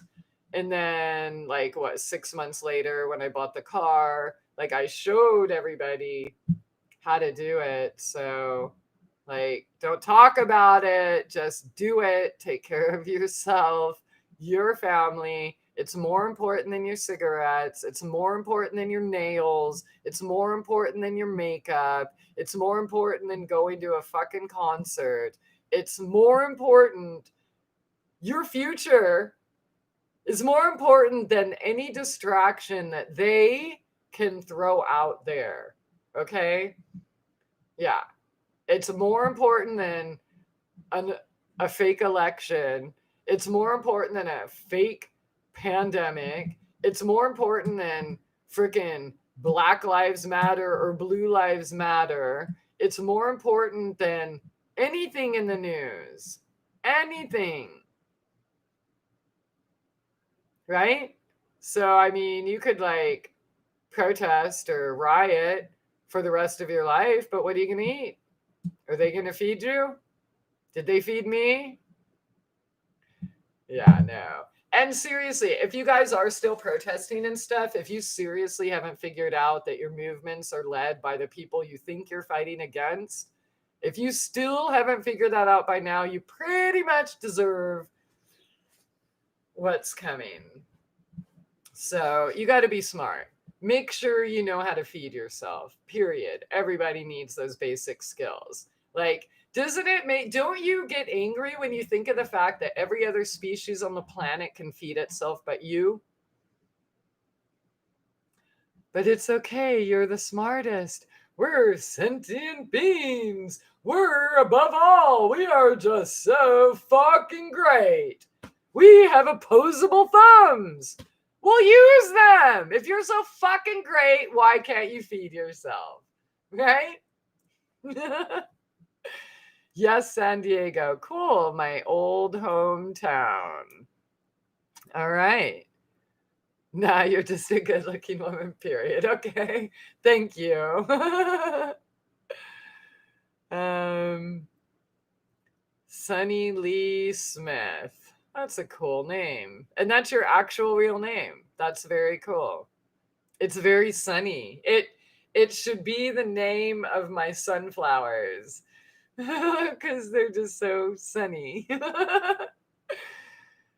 All right, Christie, I collected 30 pounds of wild blueberry. Oh my God, wild blueberries from the forest this week. Just finished putting them into the freezer. So many blueberries this summer. Oh my God, I would love 30 pounds of blueberries. Maybe next year. That sounds amazing. Oh, I love blueberries. They are such beautiful, delicious, gorgeous brain food. I love berries. I think berries and, everything else I do, I think that helped me heal my brain. I mean, think about this, dude. 5 years ago, I couldn't complete a coherent sentence, okay? Something I did worked, right? So if you're still suffering and you're not actually taking advice of people who walked before you and healed themselves, then you're fucking dumb. All right. Yeah, seriously. Really. That's the bottom line. Okay, you'll enjoy that. Went away again. Okay. Enjoy that read. Truly, I'm the daughter he referred to. Yeah, I was, but when the Hubs quit his job, that didn't work out. We were looking in the Ozarks. Yeah. Okay, I'm probably an oddball here, but I'm not into protesting. Yeah, back in the day, I thought I was doing the right thing. And really, I was just screaming at my neighbors on the street corner, giving cops an opportunity to use their fancy little freaking weapons, sound weapons, and all sorts of crazy shit. Like, I had their sound weapons, which I did not know at the time, and I could not hear them with my ears, but I was videotaping when they were doing it. And when I got home and played the tape, and there was this super high pitched, like fingers on the chalkboard feeling sound, like what the hell is that? Yeah, and that's how I found out. But yeah, dude, you're fucking stupid if you're going to protest these days. Yeah, I can't sugarcoat it. End of story.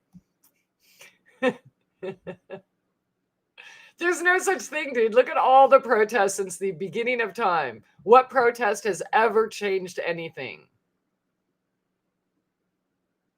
Not a one. And they all get taken over by, again, the people you are fighting against. Oh, wait, not taken over, created by. So all they're doing is keeping tabs on you. So if you are an actual good one, you're going to be targeted. And if you're a stupid asshole like that and getting bricks and throwing them at businesses and think it's cool to destroy your neighbor's property and businesses, well, then you get what you deserve. You're a fucking idiot too. Okay, I want Goliath's head and his 4 brothers. All right. And his little dog too. I can feed myself. It's just easier to pay someone else to do it. Isn't that the truth? Thankfully, though, for me, I'm a fucking food snob. So I've never been content with the type of things that people eat and call food. So I've always, and it's in my blood, it's in my bones. Like I always want to make something better. I was working at fine dining restaurants at, pretty young age. So I was, just exposed to better food that I kind of, in a way became accustomed to. I mean, I've definitely had bad food in my life, but not a lot. I was never a fast food person.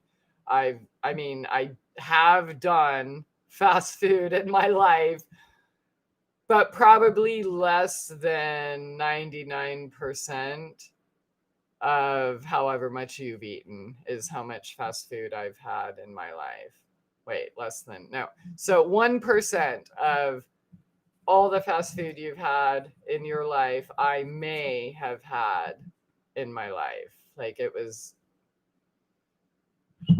no, wasn't my thing. I ate lots of M&Ms though, peanut M&Ms and Reese's and Ben and Jerry's. Oh yeah. On top of new car next week. Wait, what? I want. You got, okay, good. You got, oh, money saved and a new car. All right. Good job. Well, get the fuck out of there then. You got your new car, you got your little nest egg, and go make that your first and last somewhere, or make it a down payment somewhere. I know. Look, I'm in a home that I miraculously was able to find a way to buy after being fucking homeless all those years and then working minimum wage jobs until I finally had that one job where I got a few raises. And I sold pictures and I worked my ass off. But I'm just saying, you really don't, if you don't have a home and you think that you can't do it, I am going to try to encourage you to look at other avenues and maybe talk to realtors that are locals in certain areas that know people with rent to owns, like maybe even no down or 500 down or 1,000 down or 5,000 down. If you have a trusted friend in your life, like I do, split the down payment or mortgage or whatever, work out whatever housemate situation you could do. Like, there's all sorts of creative options for people who thought they would never own a home, like myself, that would really blow your mind. So I got super lucky as far as my realtor and being a local and third generation. And, so if anyone was interested in this area, contact me and I'll give you her number, just because she knows everything everywhere. You know what I mean? So if there is a place with a rent to own or just move in right away. Look, even with this house, when I was still on the road, I'm just like, hey, do you think they'd let me move in before closing so I can, I'll pay rent or do whatever? And they're like, oh yeah, they're like, oh, let me check. And they called the next day. They're like, oh yeah, $600 rent. I'm like, what? Or maybe it was five. I honestly can't even remember. But I'm just like that. They don't even want like a credit report or background check. They're just like, yeah, just give me the $500 and here's your key and just there you go. Didn't even take me here. It was so crazy. So there are things like that. And yeah, so, all right. I'm glad. That's so cool. You're getting a new car and you got your little money saved up so you can get the fuck out. See how things align? You got all that just in time for them to put these constricting laws, soul-sucking laws. So yeah, get the fuck out. Where would you go? Have you ever thought about it? I mean, is moving just something that popped in your head now, or is it something that you've known you should be doing for a long time? Okay, look like a cooker. Look like a cooker? Don't give a fuck. Need to go with my... I don't know what you're saying, but probably because I'm super behind in the comments, but I think it's hilarious. And if I look like a cooker, cool, because I am a fucking cooker. And I do give a fuck about my fucking delicious food because I'm a fucking cooker. So put that in your gut.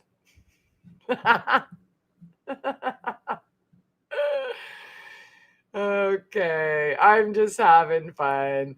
I have my Nani's green thumb, can bring a dead plant back to life. Nice. Yeah, that's important, especially in places where you get lots of dead plants and armadillos. I like fresh meat. Don't hold that against me. That would be weird. I mean, if you want, I could hold a cow or a pig up against you if, like, but you'll have to let me know if you want me just to hold it or if you want me to rub it, or I could pat it, prick it with a bee, put it in the oven for baby and me.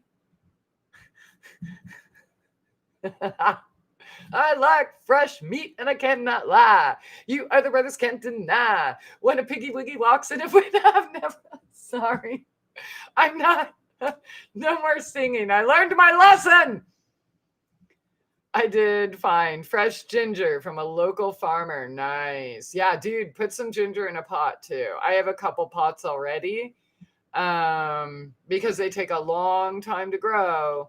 So yeah, put some in a pot. And then, oh my God, somebody sent me ginger because they heard in one of these videos that I was unable to get fresh ginger here and all the ginger I was buying was like bad instantly. So yeah, that's when I made that magical gingerbread with butternut and sweet potato and toasted pecan. It's delicious. I was a fast food junkie when I was stupid and young. Yeah. I rarely eat fast food. FYI, I cook my own food. I just don't skin and butcher the meat. Yeah, I don't really want to do that either. Oh, I caught up in the comments. Cool. Yeah, I I don't really like the killing part either, but I can and have and will continue, right? When it comes to protecting my food. So I know some of you showed up late here, so I'll just kind of Cliff Notes version. I was bitching about having to kill someone every day. It's like a full out war here, you know, from the fleas to the mealy bugs to the squash bugs to the armadillos. And so everyone in my yard cooperates, the raccoons, the possums, the squirrels, the deer, like they don't go past the boundary. They're content with what I give them and the space I give them. But these armadillos were destroying things to the point where I had to say, wait, you got 13 acres and I got these few beds and you want to destroy this. Fuck off and die. And so I had to start patrolling my garden every night. In the beginning, it was all night. And then, like, I was outside. And then I went in. And then I'd go like every half hour, then every hour, then like every 2 hours. And now I'm afraid because I've been here over 2 hours, but that's okay. That's all right. What did I do to the armadillos? Yeah, I shot the armadillos. Um, yep, I had to. Like in my beds, destroying the same ones over and over. And, you know, if you're late, like just some of the things they destroyed: tomatoes, onions, garlic, peppers, cucumbers, pumpkins, butternut, watermelons, calendula, marigolds, thyme, lavender, oregano, radishes, beets. Uh, there were more herbs. Hang on. Chamomile, borage, basil, and a bunch of shit. So yeah, they were destroying it. And then they got in my front beds and wanted to destroy those too because they got all those. So fortunately, okay, so when that happens, when I wake up and I see everything dug up and all, you know, sick, like I immediately get the hose and soak it and try to cover up all the roots and, you know, stand them back up again. And it's worked most of the time with half, it's worked, yeah, probably more than half of the time. But he was hitting those same beds in the same places every single freaking day. And then they just got worse and worse. So he did not understand cooperation and this is mine and this is yours, and kept coming back, warning after warning, barrier after barrier. And even after I bought the 22, like it was sitting there for a month. I didn't even load it because I was just like, but we'll be able to work it out. He's going to be nice like the deer and raccoons and everyone else. And just, can't we all get along? Yeah. Well, when I woke up that morning and my hay and my round beds and all 12 diagonal beds and all 9 fucking rectangular beds and the hay beds and the circle beds and all the trees, I'm like, your life or mine? You know what I mean? Like, how long are you going to let someone breach you? And this applies to life too. So not just armadillos. What about the humans in your life? Even if they're family members. Yeah. So gardening isn't just all flowers and rainbows or having a homestead. Like one of my friends with the homestead, she just lost all of her chickens again for the second time. She doesn't even know who's killing them. And that's devastating. That's your work, that's your love, that's your food, that's your family, that's your time. That's, you can't. Yeah, so armadillos, I've never seen them. All right, I wonder if I can play you a video. Let me see if I can hold the video from my phone up to the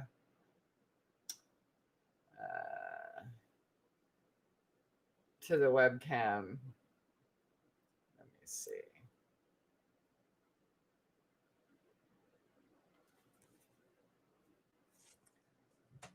Let me see. Can you... Let me know if you can see this. I'll just hit it and see what happens. All right. I'll go out to check. But yeah, he's... Dude, done so much damage. It's just so heartbreaking. Oh, whoops, wrong one. Sorry.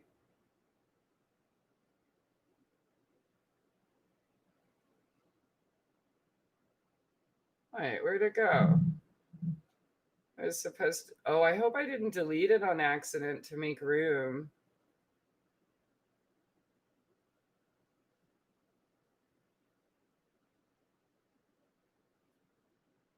But here's some of the damage.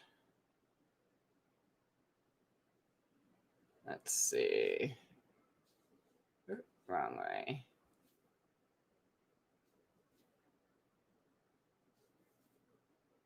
I hope you can see these okay. But yeah, it's totally fucking... Oh my God. Okay, wait. There was... Where's the 1.5-minute video?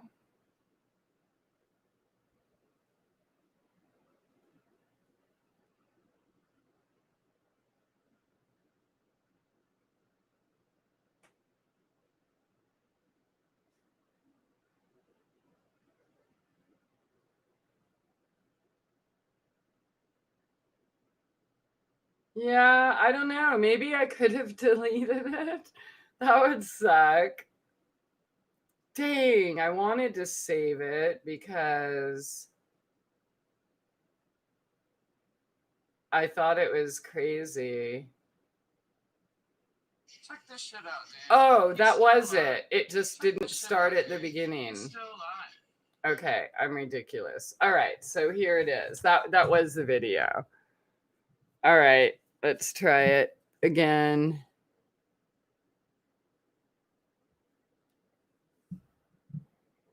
Play. Just play. Oh, I have to hit it over here. Okay. Check this shit out, dude. He's still alive. Shot twice, hit him twice. Look at that. Moving his head. Yep. Like, and check out how far he walked. I actually caught him in the act, in this bed that he tore up. Okay, right there. You see that blood? He crawled out. Look, there's some more dripping blood. All the way out there. Down here. Look at that. All the way down to here. And this fucker's still alive? What the? Sorry, dude, but when you take more food than me, not okay. So you can wait to be eaten. There's a crack on there. Wow. You didn't jump, though. I liked it when you just jumped. Alright, I'll go out to check. But yeah, he's... Dude, done so much damage. It's just so heartbreaking. Okay, yeah, that's that was pretty crazy. Like, I don't know if you probably couldn't see it that well, but this is one of the round beds that he completely demolished. That was tomatoes, peppers, and holy basil, not just, you know. Yeah. So anyways, I'm going to upload some more recent garden photos on Instagram. But yeah, so I shot him because I'm a killer. Why? Because I want to eat and I want to survive and I want to propagate a healthy future for me and my offspring and my community. So I'm a killer. All right. That's a Lady Liberty. I remember that chicken that attacked you. You made it into dinner. I did, but I didn't kill him. So here's the thing. that was hilarious. Okay, so dude, and if you haven't seen the video, like it's 16 seconds because it died when he attacked me. He attacked me 3 times. I was there feeding the girls, or all of them really, and I was looking at the girls and I'm like, oh, so pretty. And then I pan over to him and I'm like, oh, hey, you want to be my friend? And then he went, woo! And yeah, so the 3rd time when he attacked me and dropped the phone, or maybe it was the 2nd time that it went out. But so on the farm I was living on, I guess there was a stick at the door that everybody else uses to beat him with or defend themselves with, right? And I didn't know that and I wouldn't have even used it. But when the owner found out, I mean, they were already fed up with him and wanted to get rid of him anyways. And I was able to bring a new rooster to the flock that they got. It was perfect.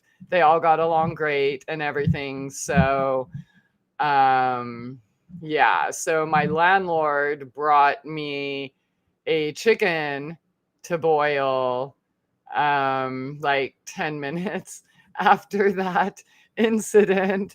So I didn't actually liberate him. I liberated Woody and the Dillos. Oh, Woody and the Dillos. That'd make a good name for a band, huh? Woody and the Dillos. Do, do, do, do, do, do, do, do, do. Dillo, Dillo, Dillo. Okay.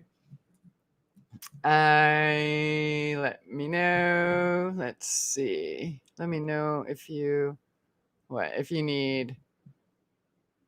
need some, send some what?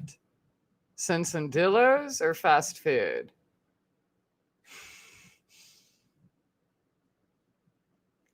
Okay, I don't actually. Okay, I remember okay, there we are. What did you do? Yeah, I shot him.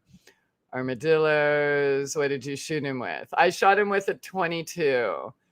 Yeah, the 12 gauge is a little big and I've got buckshot, and I don't really want to like do a fucking Scarface.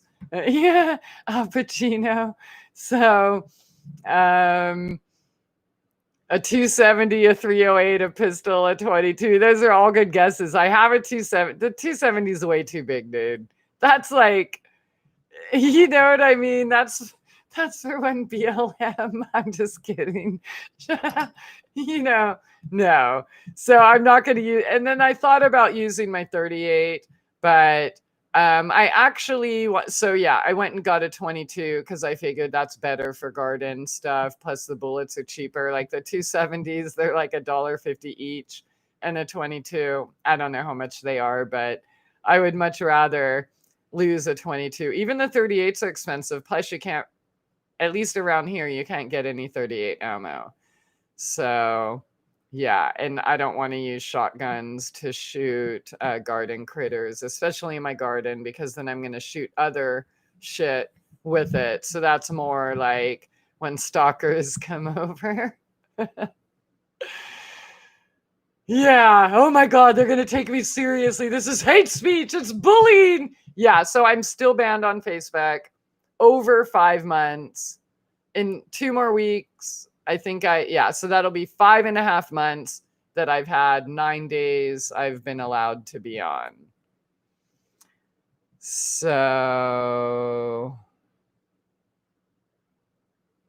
the armadillo sounds like my ex. Keeps coming back for more. That's funny. Yeah, a 22. Yeah, but it's so little. Like I almost wanted to shoot it like a handgun, but then I'm like, oh, I can't get too cocky. That's, I don't want to miss. So I just used my other hand and picked it up and said, bye-bye, bitches. Stop pretending you can't use tech, Christie, and congrats on your healingmytrueessence.net. Thank you. What do you mean? I can use tech. I just don't know how to use it. I still feel sorry for the cute armadillos. However, you have a good. I know, dude. I don't like it either. It's terrible. And what up, Pyro? Yeah, it's not fun, but if I want to eat, I have to patrol my garden. And that's just the way it is. And I do want to eat because that's my livelihood. And I'm not going to just be like, oh, okay, all these thousands of dollars I've charged on a credit card to invest in my future building this garden and food forest. I'll just let you have it and I'll just go eat at Walmart. Ain't going to happen. So again, everybody else like honors the pact. You know what I mean? We have a really cool family here. So if everyone else can do the right thing and make sure there's enough for everyone, the ones that want to just fuck it up, no more. Just like assholes, stalkers, parasites in your life, narcissists, vampires, get rid of them. No more. Not with a gun, okay? Like, don't take everything I say literal. And you know what? I feel sorry for him too, like the armadillos. But here's the thing. He died doing what he loved to do. And that was destroy my garden. And I think we should all kind of die doing what we love to do. So I'll probably die in my garden too. So is that karma or is that just a matter of us both following our hearts? Okay. It's a bolt action. Get a 9mm. Look at yeah, because I just have all the money in the world to go buy one of every single gun and generator and fridge and oven and washer and like, yeah. I gotta settle down, man, this move and just, getting a house in order and all the things you need. And if you want to preserve, you need things to preserve with, right? Like, and dehydrators and yeah, it's definitely not been my least expensive move. But again, it's my future. So that's why I was okay with using a credit card, because I'd rather have the generator now, right? And pay interest or whatever than not have it when we are going to need it. So that's, I don't, I've never used credit cards or done anything like this, or even taken a loan to begin with. So I feel fully justified. It was a super hard decision doing, making these choices to go into debt and stuff like that. But I don't, I feel good about it. I think that I know it was the right thing to do. It was, how else was I going to be able to start building my paradise? And if I believe in my dream and I'm not willing to take a risk, then how much do I really believe in my dream? So, yeah. Ginger. Okay. I like revolvers. Yeah. Yeah, revolvers are cool. And I miss my 380. 380 was cool too. And it's easy to shoot shit. But yeah, the 22, I just wanted something small. um, what up, Christie? I just sing Beyonce songs around my garden. No insect, animal, human, or Draco. Compare the disgusting tones that come from my mouth. Dude! So I'm gonna take my God Bless America song and I'm gonna put it on fucking replay. And it'll just play in the garden the whole time. And I bet you that'll even scare the mosquitoes. That's an awesome idea. Thank you. I'm pretty good at disgusting tones. So, speaking of disgusting tones, I think Sasquatch lives here. And I swear to God, I am not joking. But when I'm out there patrolling, you hear everything and it's the quiet of the night.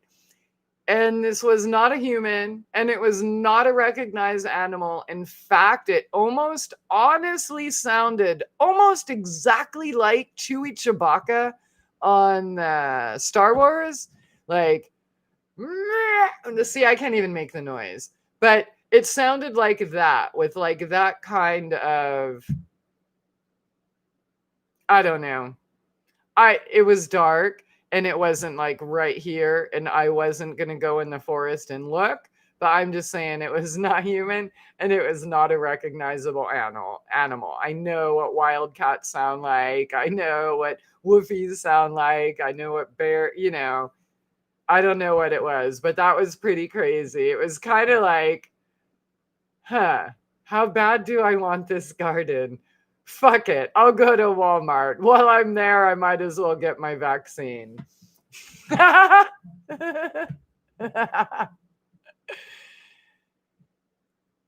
And dude, I did see there was a 9mm I wanted that was cool. I mean, there's a few cool ones I've got my eyes on, but I need to cover all the basics first. So I thought a shotgun and a handgun, is basic, and then a rifle is basic. But yeah, I think I need to probably get like a 308 or something. I need something in between the 22 and the 270 because, yeah. No 9mm for animals. Yeah, exactly. A 22 is better because it's small and cleaner and just, but that's why I was shocked. The Dillos, like 2 of them needed 2 bullets. So I'm like, maybe I need a 44, right? Twice a 22. I don't know, maybe not. But yeah, so that was my intention, is just get a 22 is what the guard on duty is using these days. So, all right, 22 cal for small game only, please. Right. I mean, they're armadillos. They're heavy though. They're big. But yeah, why would I use like even a 38 and, hollow point? I mean, like, yeah. Not in a little animal in my garden. Okay. Yeah, animals definitely a 22. I agree, obviously. Gosh, you Americans know all numbers. Not really. I mean, I'm learning. Usually, um, a bigger number is bigger, but that's not actually always true. Like in shotguns, for example. Or, you would think, well, a 270, that's just a little bit bigger than a 22, right? Yeah, no, it's confusing. I'm definitely not an expert, but I know how to use guns. I think we all should, whether it's a bear or rioters or whatever, or if you want to eat, right? What if I just wanted to eat the woodchuck or the armadillo or whatever, right? So you just got a motorcycle. All right, wow, that sounds fun. Motorcycles and guns, America. Ooh. Should we eat a cheeseburger too? These are times where we have to do what we need to do, right? And feeding ourselves is, I think that's kind of high on my list.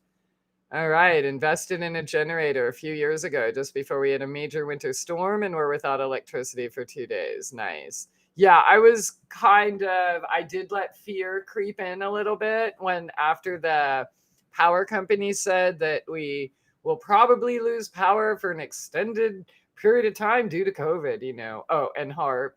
But I did stay up all night. And I even said here on YouTube, and I told my friend, I'm like, it looks like I'm going to have to stop this storm, huh? Yeah. Okay.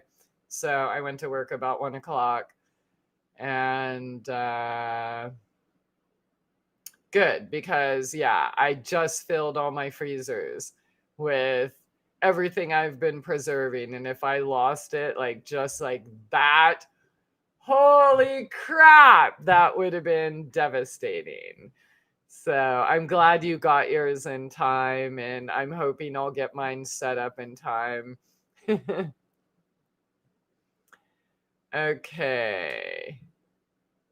Oh, you have ginger. Okay, cool. Well, I literally got sent a big box.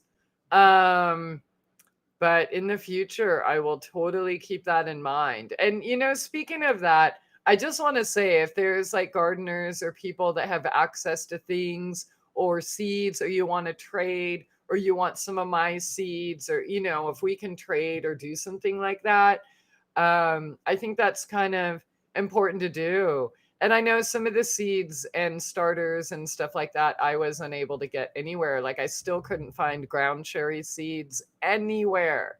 Not one ground cherry seed, really. So if anyone has ground cherries, I would really love ground cherries. I also would love to have datura again, or what do people call it? Jimson weed. Hyssop. I need some hyssop. I need some stevia. Um, yeah, and whatever you guys need that I have, right? Then I would, and I've been saving seeds and stuff. So, I mean, all of mine are pretty basic because I just have what's from this year. And this whole dude, I got to buy a habanero for the first time since I lived here last week. That's the first habanero that's been in any store. It was literally only jalapenos because some of the things I do, if you can't get seeds, just go buy the fruit, right? But can't do that here. So I did finally get to buy a habanero so I can use the seeds to grow what I like. Oh, and I finally found a ghost pepper at the farm stand So now I can grow ghost peppers. But yeah, things like cayenne, serranos, Anaheims, like all these things I used to grow before, unavailable. And if my seed box, though, if you're wondering where that big old box went, it grew legs or wings and just magically disappeared. So I literally had to start from scratch with everything. But yeah, so I'm saving seeds and, getting what I can. And then I'll try to find seeds online again. But if any of you do want to like trade seeds or even cuttings or something like that, you can send cuttings with like wrapped in wet paper towel in a plastic bag or whatever. If, I'll send a cutting if you want to trade a cutting of something. Yeah, just send me an email. Okay. I should get an AR-15. Yeah, they are totally fun. I like shooting those, the 223. Yeah. Um, yeah, again, I had to just kind of choose the basics for now, but I like shooting. It's fun.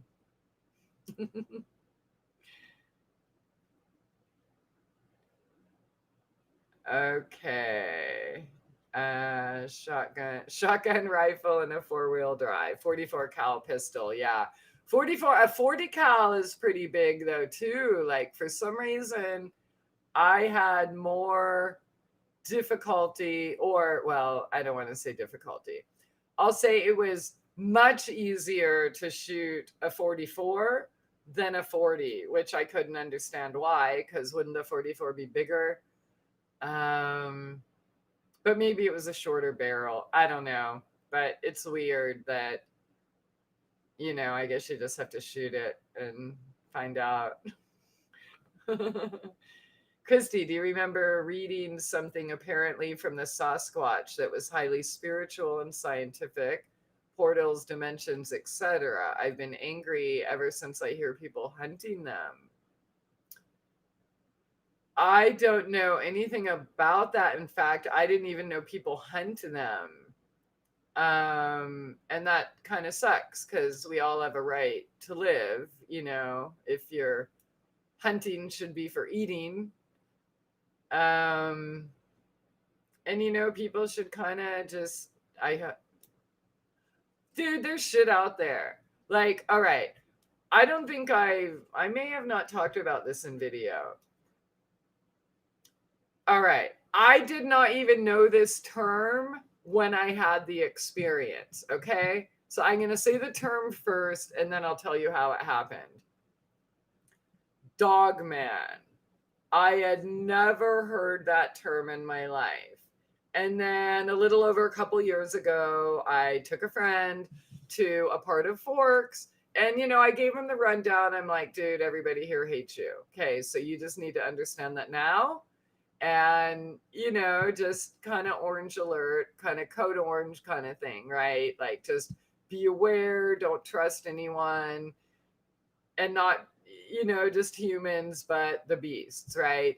And I'll just say this, there's a reason they chose Forks to do a vampire movie. Okay, like vampires, werewolves, things like that are real and live there. And I don't give a fuck if you think I'm crazy. I spent time in that forest, so I don't even care what you think. I'm just saying, it's not a coincidence that they chose that location for a movie about vampires, right? So anyways, we went to a place in one of the forests there, and it was dark.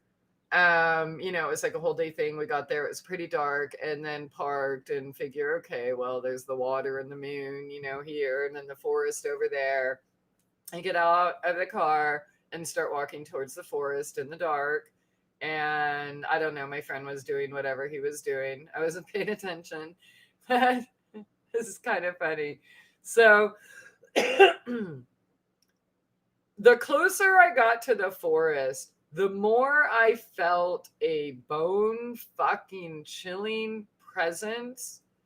There was, oh God, just thinking about it. My hair's standing up. Okay. So it was like a figure that looked very like man, bear, pig, half man, half bear, half pig, but more half wolf, half werewolf, half Tasmanian devil, half I don't know what else. And I know there's only two halves. I'm being ridiculous. But part, it had like, it was hunchback, you know, kind of like bent over. Oh, dude, it was fucking, I don't know what it was, but I'm telling you, I fucking felt that shit. And it almost like it fucking sucked my soul. And I stopped. And within I don't even know how much time, maybe I only stood there a half a second, or maybe it was 5 seconds. It really wasn't that long, but it was enough time for me to say, is this real? Do I just keep walking and acting normal, or do I run, you know? And my gut said, get the fuck out right now. I mean, literally, like chills, like, dude, I got fucking goose pimples right now. This was crazy. So I go back to the car as quickly as I can. I'm like, dude, get in the car, get in the car, get in the car. And he's like, what? Come on, man, calm down. What do you mean? Get in the fucking car. He's like, I'm sorry. So he thought that I was like upset because he wasn't out there enjoying the nature, because he didn't know what I had experienced, right? And I think he was still kind of fiddling in the car. I don't know, with the shoes or water. I don't even know what he was, like I said, because I was doing that. But I know that when I'm like, dude, get in the car, he was super resistant and thought that I was mad at him. And you know, you don't have time to explain and things like that. Get in the fucking car, like now. You know what I mean? But I didn't want to yell because I'm just like, get in the fucking car. Anyways, so as we get away, and I'm just like trying to assess this, like, what the fuck was that? I never seen anything like that. Never seen anything like that depicted. Never heard of anything like that. Nothing. We're just like, okay. And I told my one friend, and other than that, there was really no reason to talk about it. And it wasn't like some story like, oh, I was chased by you know what I mean? Like some cool reason to tell anyone, right? I didn't have a scratch. I didn't have a picture, obviously. So there was no reason to talk about it. Over a year later. So, like, yeah, just not that long ago, my friend at the time said, have you ever heard of the dog man? And I'm like, dog man? What the fuck is that? And she's like, oh, it's some weird thing that some people say they've seen out in the wilderness. And I'm like, yeah, no, never heard of it. And I was driving and she's talking. I'm like, well, what does it look like? And then she said, almost like what I said, that it's like wolfy, Tasmanian, devil-y, kind of like weird, non-human, engineered. Like, that's another thing. I think it's a military engineered thing. But anyways, I don't even know why I'm talking about this, but I'm talking about it because I don't even know forks, because it's fucking crazy. And there are other species out there that we shouldn't be hunting. And some of them have been made in a lab and put in places. And I believe that this dude, whoever, dogman, whoever I saw, eats humans. But anyways, yeah. So she's like, have you ever heard of that? And I'm like, no. And I'm like, well, yeah, there's some cool videos or whatever. So she like Googled it and showed me like some dude that talks about it. And then there were like pictures. And I'm like, what? Like, somebody else actually saw this? And this is actually super crazy too. I was talking to somebody that lives here, and he was telling me about some of the wild beasts out in the forest and the crazy things he said that he can't explain. And then he said, and one time I shot a dog man. I'm like, what? You fucking saw a dog, Matt? Dude! Ah! So this stuff is not rare, and we should live and let live. You know what I mean? And kind of, just if I would have crossed that boundary, like that dude, that thing through his energy, like told me, like I was the armadillo, even though I wasn't after anything. I wasn't trying to eat his food, but he's like, dude, if you really want to come this way, you're super cute and I'm very hungry. You know what I mean? But he wasn't nice about it. So it would have been really fucking stupid of me to test that and move forward. And I do go places I should never go, right? Most people think that's crazy. You really shouldn't be doing things like that alone. So I'm very adept at testing my abilities and skills and getting over fear to walk through valleys or shadows of death like that, right? But yeah, I knew, no, yeah, so that's pretty crazy. And it's equally crazy that people hunt species just to kill because they don't know what they are. I don't know.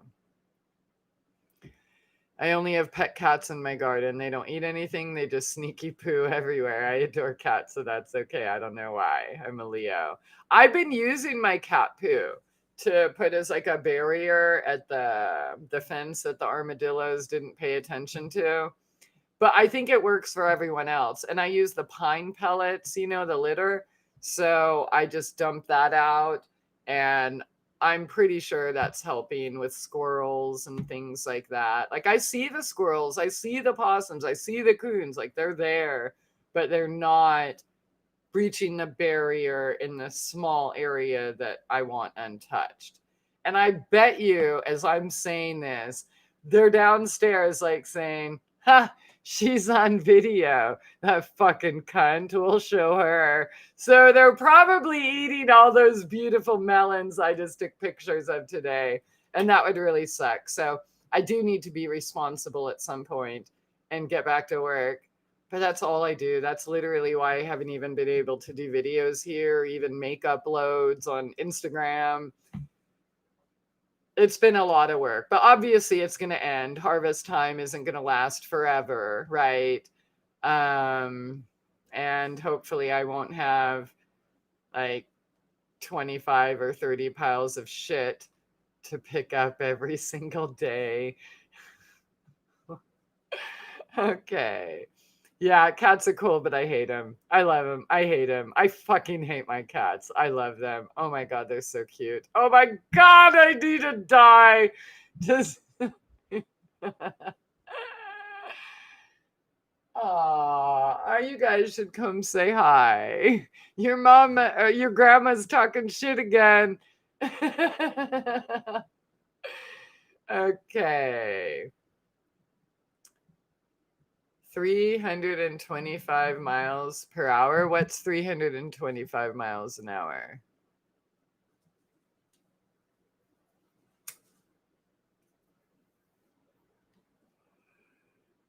Awesome round. The gun thing. 44 is a bit much. Yeah, 44 for a garden critter is a little big. Just a wee bit. We're still talking about that. That's great. I'm in England. I'm devastatingly dangerous with a tiny bottle of hairspray correctly applied to the I-5 flames. Wait, what? Is that supposed to be as funny as it sounds? Because if not, I don't want you to think I'm laughing at you. Tiny bottle. What?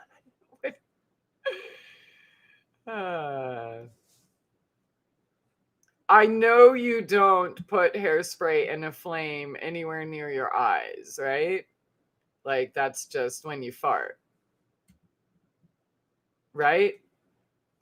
Does anyone still do that, by the way? Do y'all have kids that light their farts on fire? Because if they're not doing that, you all have failed as parents, okay? Because it's like a rite of passage, when you live in the country and the boys have to pee on the electric fence. Everyone must stick their butt up in the air and fart on a flame. Thank you. Okay. You guys are cracking me up. I just carry pepper spray in my bag. I have a shotgun at home. All right.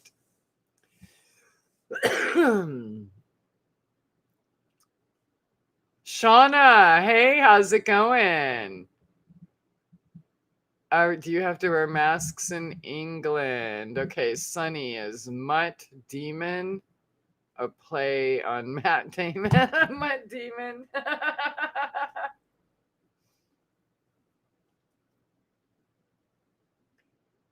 That was a question for Chris. Oh, what? Oh, what question did I miss, Sunny? Let me rewind. Where are you now? That must be for me. Oh, look at all these questions that got missed. Wow, what the hell? Now I got to go back. Got to sign up. Oh, I didn't get to tell you guys bye. Bummer. It missed like a whole block of just, oh, dang. Okay.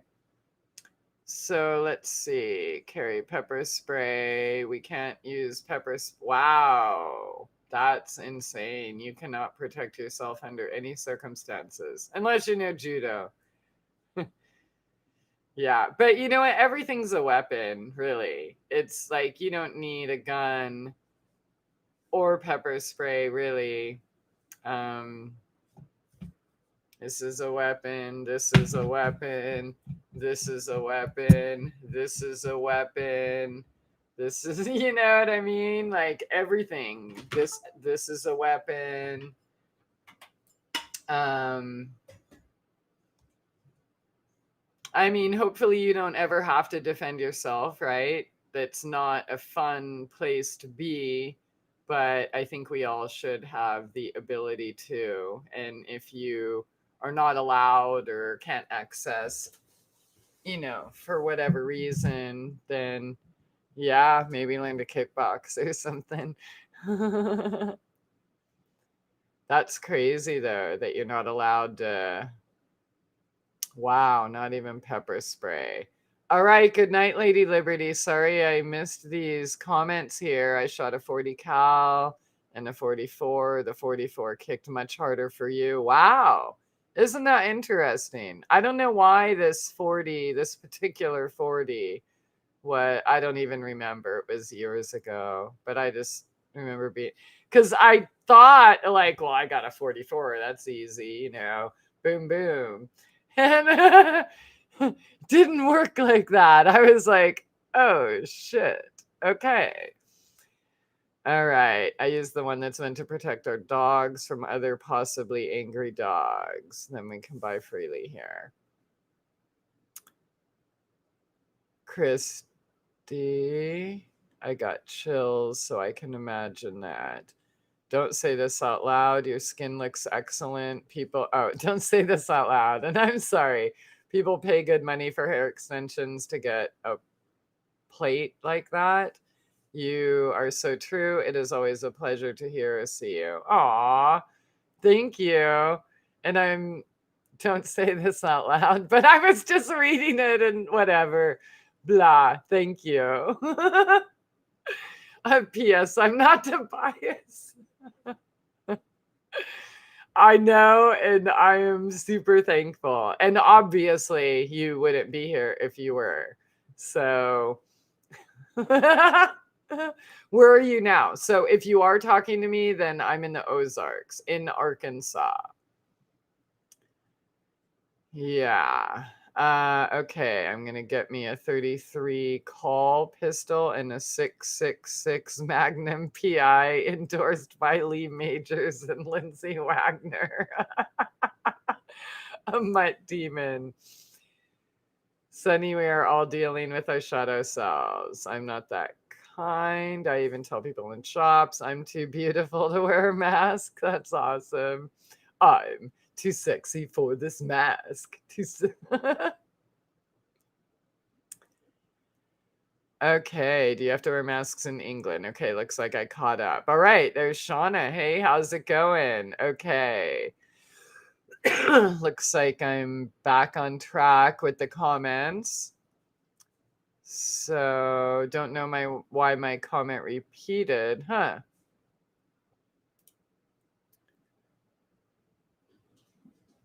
So, okay, the shadow self was for all of us in chat, not directed at Christie. Well, thank you. We are all working on it, right? She was saying the makeup of it. I'm a mutt, but not a demon.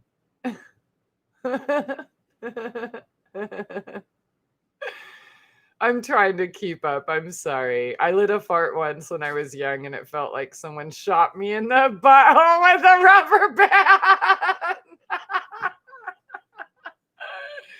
Sonny, stop making me self-conscious with my name in orange like that. Okay. We're all mutts. I'm only a bit demon. No worries. Gonna go sit back listening to Mama Bear. Aww. Lighting up a fart. Lighten up, dude. Okay, everybody ready? Well, okay. If I have to fart, which I don't, but if I do, fuck it. I'll light it. Why not? Gotta have some fun, right? And I love being a childish little annoyance.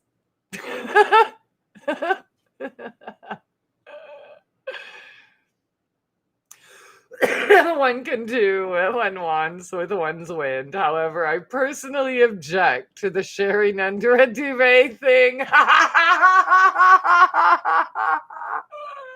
Yeah, sometimes that's not nice, is it?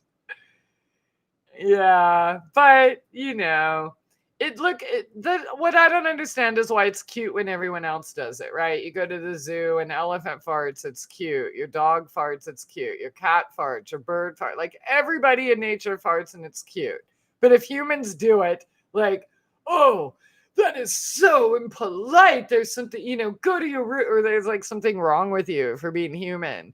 And then we learn to suppress that shit and end up with colon cancer and urinary tract infections and kidney disease and all these other things from holding that shit in, right? So bring it. Let it rip, man. Just freaking let it rip. Like anywhere you are, anytime. But I do have to say, unfortunately, the better diet you have, the less farts you have. So that sucks. And they're not the kinds that permeate walls anymore. I kind of miss those.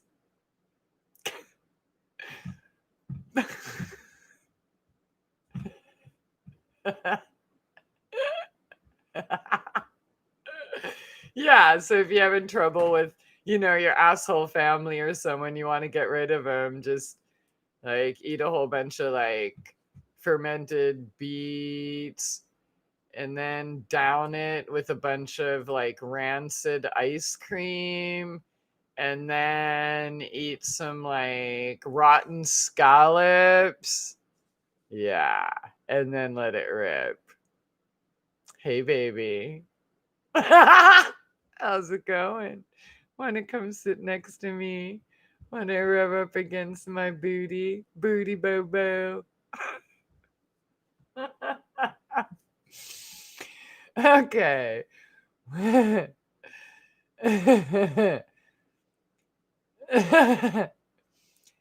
think I got the flame a little too close. Did you just burn your ass? Come on. I want a 44. That's funny. I pulled my pants and underwear down to do it. I recommend keeping your underwear on. Oh my God. Did you seriously just burn your ass? Oh man. Yeah, you should probably you could keep your pants on too. Like, yeah, because sometimes things fly and swing and open flame. you know, cover that shit up. The wind goes through the mask. Your fart will go through your pants. Just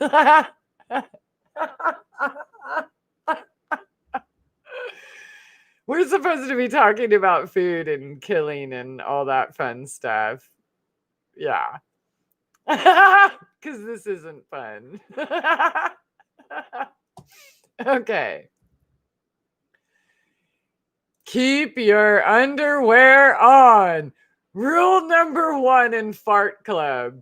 Keep the underwear on. Rule number 2. Keep the underwear on. Fart Club. Vegetarian toilet experience. I know. Hardly smell at all. Meat eaters mean you have to vacate the building. Pretty much. And like junk food and stuff like that. It's so true. And when my diet was all like perfect and juicy and this and that, like I hardly farted at all. That's why, if any of you remember that 1-minute fart rap I made, that, oh my God, I should try to find it and play it. That was a whole month of farts. I recorded every single fart for an entire month. And if you remember that, let me know. And if you don't, let me know. And then maybe I'll look for it on the computer and play my entire month of farts all wound up into a 1-minute little rap I made. No words, just the beat. And if you want to help me with the word, oh, dude, you know what? We should write that shit. That'll be the new God Bless America beat. I'm going to look for it. All right, hang on. I'm going to fart rap instrumental. Here it is. Boom, just like that. I just had to type in fart. You guys want to hear it? Oh, there it is. Okay, it just started playing. I'm gonna put, let's see, where's the sound coming out of? Okay, I'll put the mic closer to where the sound comes out, and I'm gonna play the little fart rap. All right, here we go.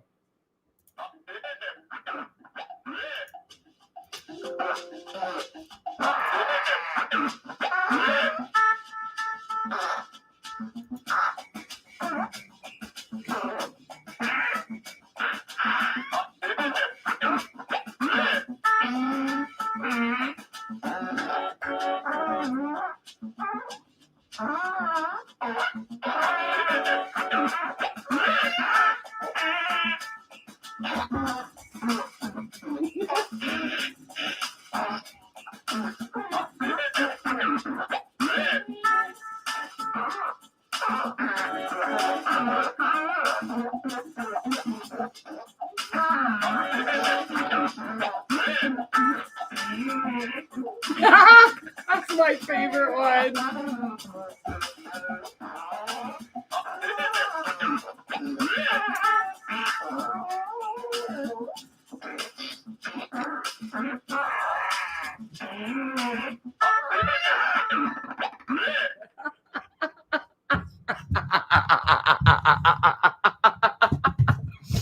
So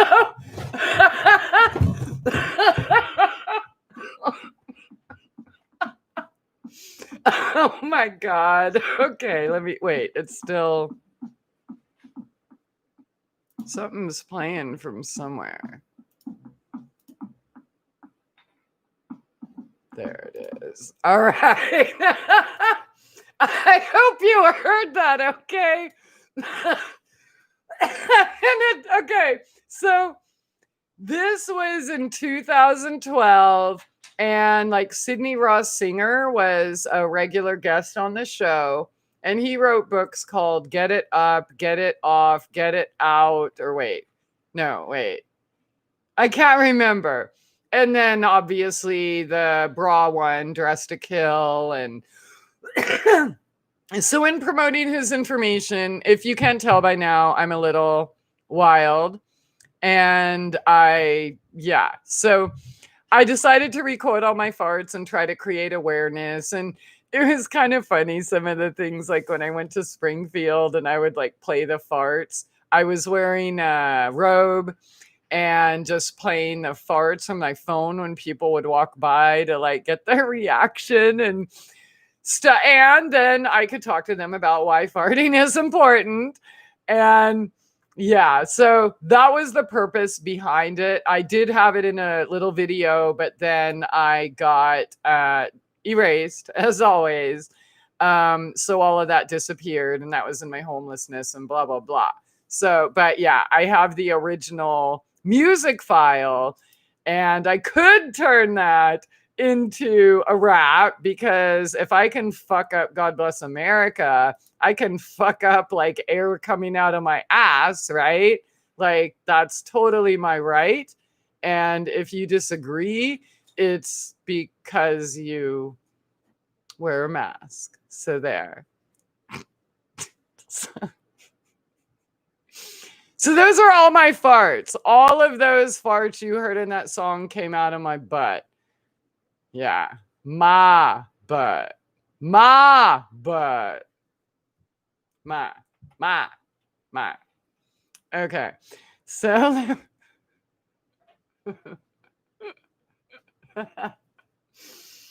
God bless, that'll be the new God Bless America. That'll be the backbeat. Bring it, yeah, and the TSA. And they hope, while they grope you, as they hope you like your finger up there. Like their finger up your butt.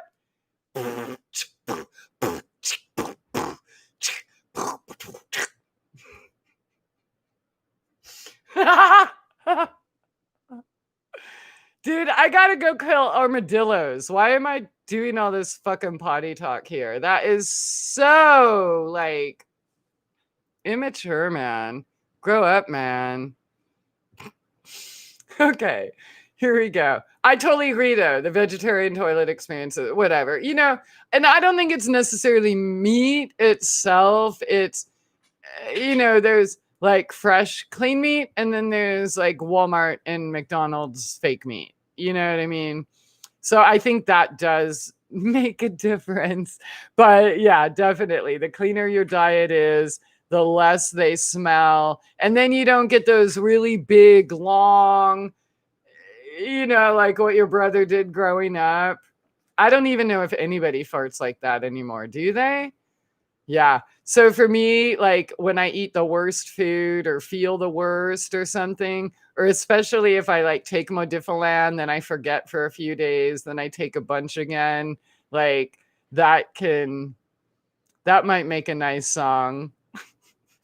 Okay. So I burnt my ass, yes. But I did ignite the fart too. Did you have it on video? It didn't happen. Okay, but don't burn your ass, okay?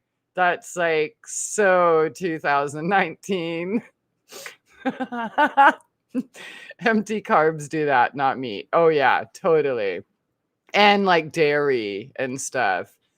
Yeah, because I know dairy is terrible for me and it congests me and makes me cough and all of this stuff. But I do still sometimes like ice cream. But I guarantee if I have ice cream, like the next morning, my gut is yelling and the toilet doesn't look as clean as it's going to look tomorrow or did look today. Or, you know what I mean? Somebody's got to talk about this shit, right? So, Christie, we have to be completely 3D as we are, but we have to be completely 3D as we are, but from a 5D perspective. Does that mean anything to you? I never understood where 4 went. How do we go from 3 to 5? That's confusing to me.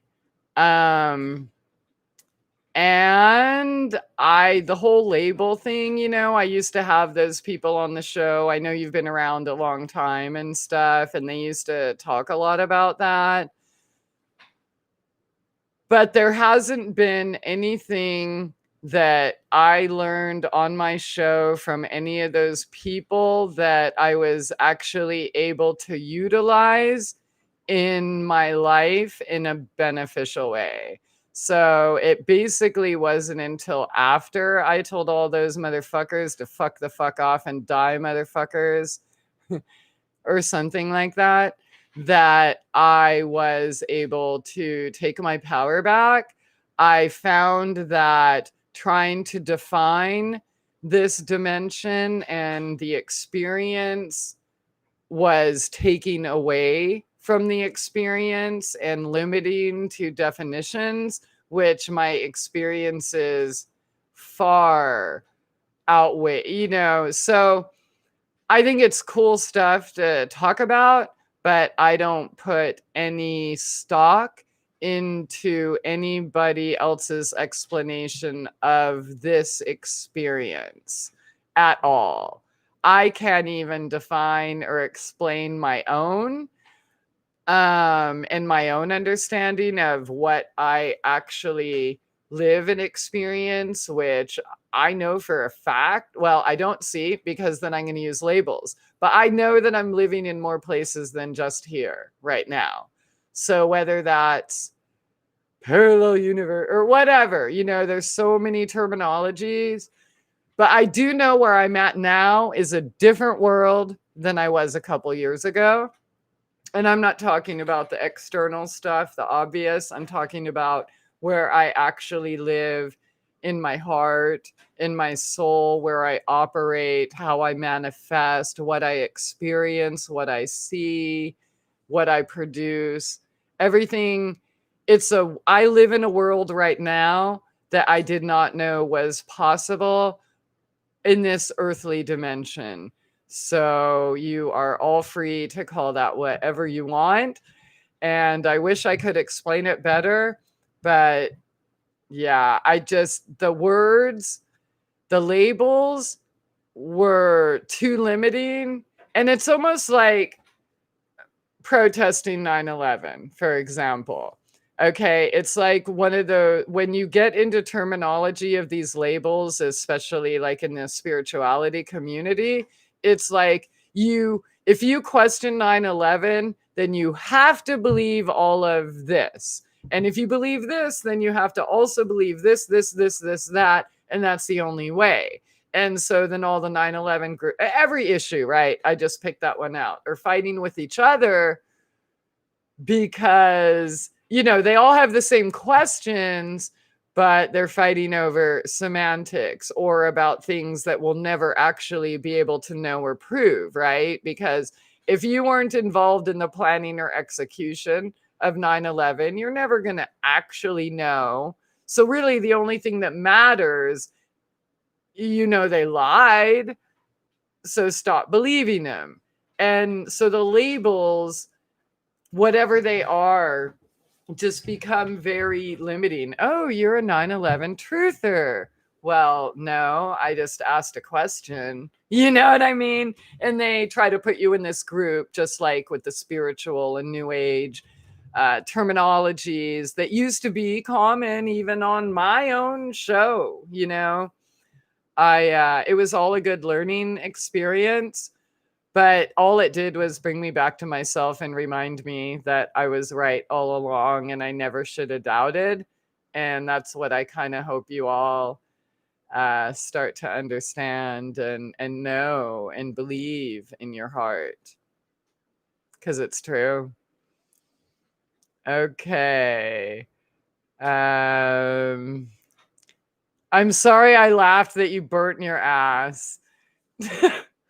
But you would laugh if I did too. And so would I. But yeah, thanks for lighting, man. I wish I had one to light. All right. We have the God Bless America beat.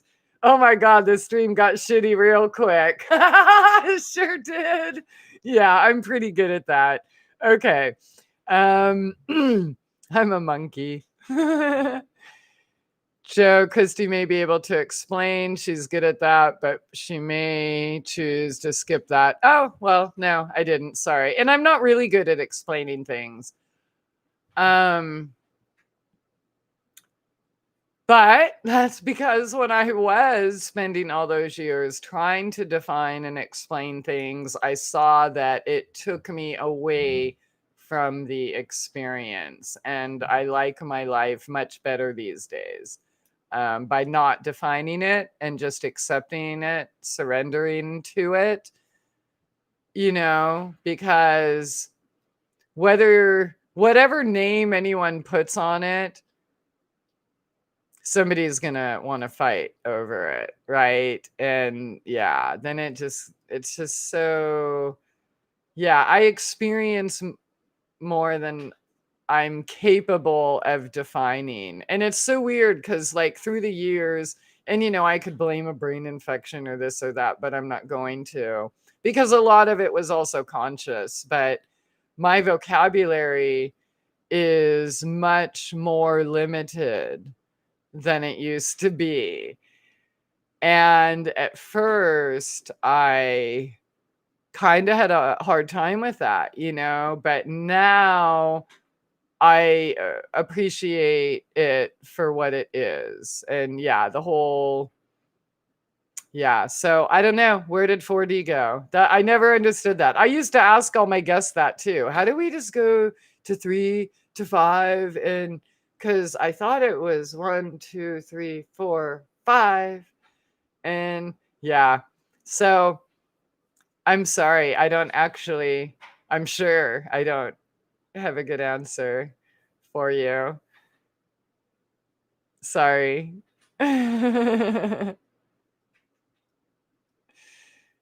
Girl, you cry. Thank you. My comment was for Christie. If we'd like to hear the rap, which I muted by the, you did not mute my farts. Come on. I am gonna cry if you actually muted my farts. There's no way you would mute my farts. Like, because that one sounded like an Eminem rap, didn't it? That was funny.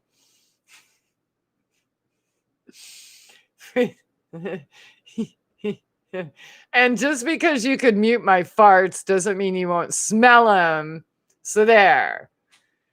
Imagine how fun Christie would be to get drunk. We're gonna just have to find out. I know I probably shouldn't say this, but I think it would be really neat to have a gathering here, because it's like, why not, right? But yeah, if there are like-minded weirdos that want to talk about crazy shit we have no idea and admit we don't know what we're doing, but we're staying true to ourselves, and then like play in the mud and the paint and sing really stupid songs, like, yeah, or not. Nobody has to sing. And actually, what I do is not called singing. In fact, if I was an animal, it would probably definitely be called wailing. Or, yeah. It might even be like accused of being a really annoying mating call. Somebody actually said they hate hearing bird songs because all they're doing is they're just mating calls. They're just trying to fuck. But they're still pretty songs.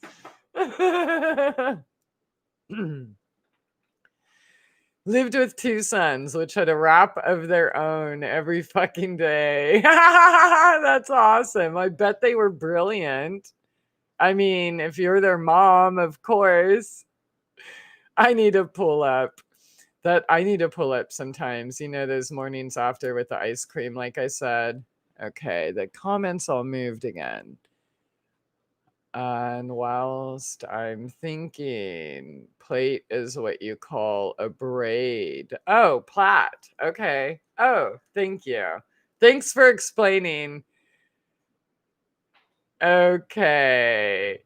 I'm pissing my pants. Thanks for, okay, you're quite well. All right. That's Douglas. How's it going? Play the urine therapy. Which one?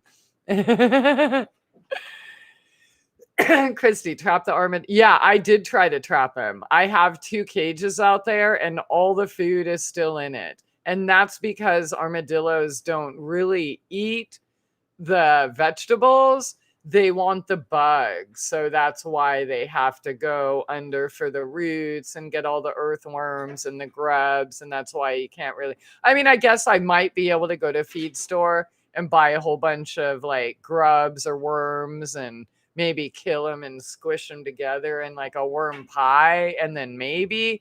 But yeah, I had the trap. I bought 2 cages and I put one by what I thought was his house, like on the corner of this house, like this really big, deep hole, and tried to funnel him in there. And that didn't happen. So then I put him right next to the beds.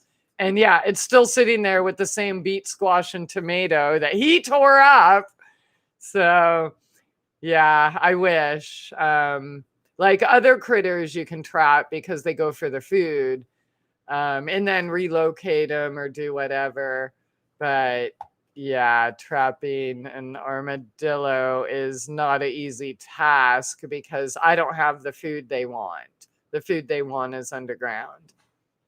So, okay, selling to city people at a high price. That's great. Christy, 4D has a lot of tricky demons in it, so we need to skip that. I've been there. I mean it. Those motherfuckers were lower 4D. I knew you would know what I meant. Okay. Well, I'm glad, like, you're the first person that ever had an answer. Like, well, where did 4D go? Like, why?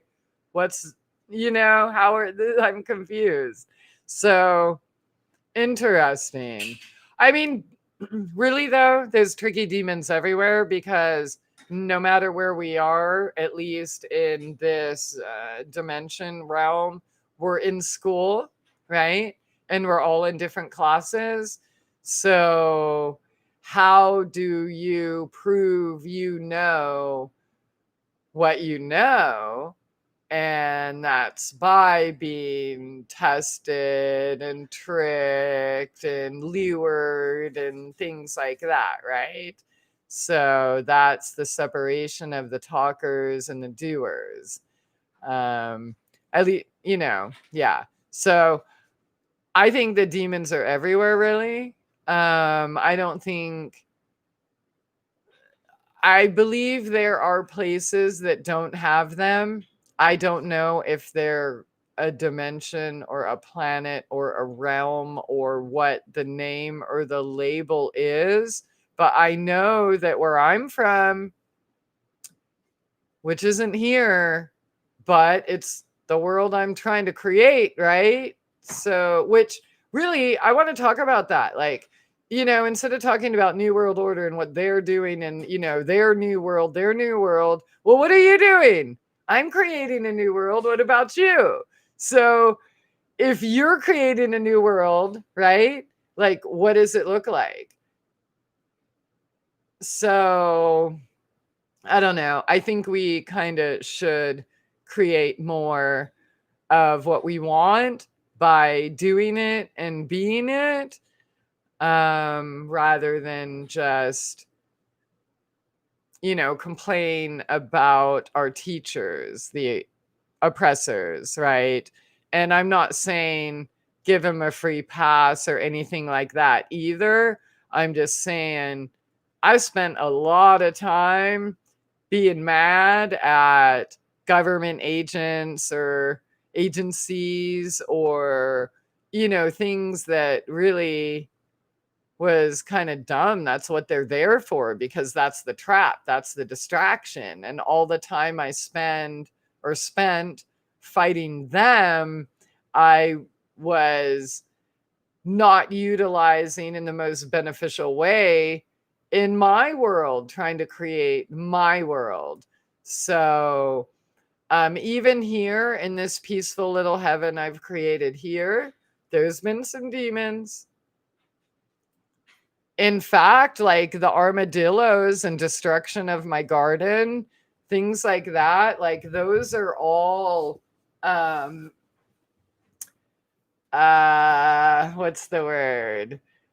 They are reflections of what's going on energetically. They're the physical manifestation of people trying to destroy my work, as always. But it's just, I know that they only want to stop me because I'm everything that they wish they could be.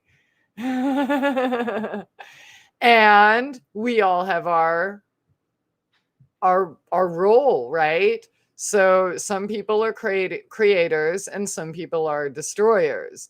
They can't help but try to destroy creators, creator beings, creation, etc. So we as creators bringing, doing what we can to bring forth more of what we want by doing it, being it, doesn't really leave time to worry about what everyone else is doing, right? So there's this, I don't know if it's 4D, 3D, 5D, 6D, 8D, 2D, 27D, but I know this dimension. I know that there's a place that you can be that's free of the dramas of the rest of the world. And that's even while still being here in the world. There is a way to be immune, so to speak. But you can't like ohm your way to it. You can't meditate your way to it. You can't read a book away to it, or listen to any more, spiritual gurus.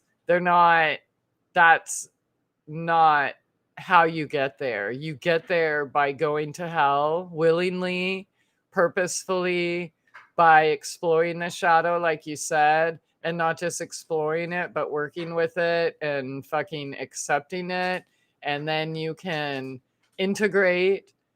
And I don't mean in a way like I used to have weirdos on the show that would talk about it like it's some cool, glamorous thing to be a dark witch. Well, I embraced my shadow. I'm not talking that either, because that's fucking bullshit too. Your shadow is the shit you run from. It's the trauma you suppressed, okay?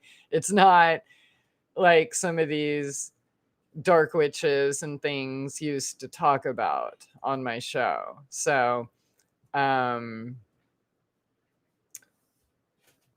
hello, babies. Oh, I got pretty little jumpers now. I wonder if anyone will jump over here. Okay. Aw, that's sweet, Hyro. Thank you. I'm about to fry up some pork chops and potatoes. I wonder if they'll make me fart. And if you eat ice cream and rotten salmon afterwards, oh, with some orange juice. Definitely. Salmon and orange. Ugh! Yeah, that'll make you fart.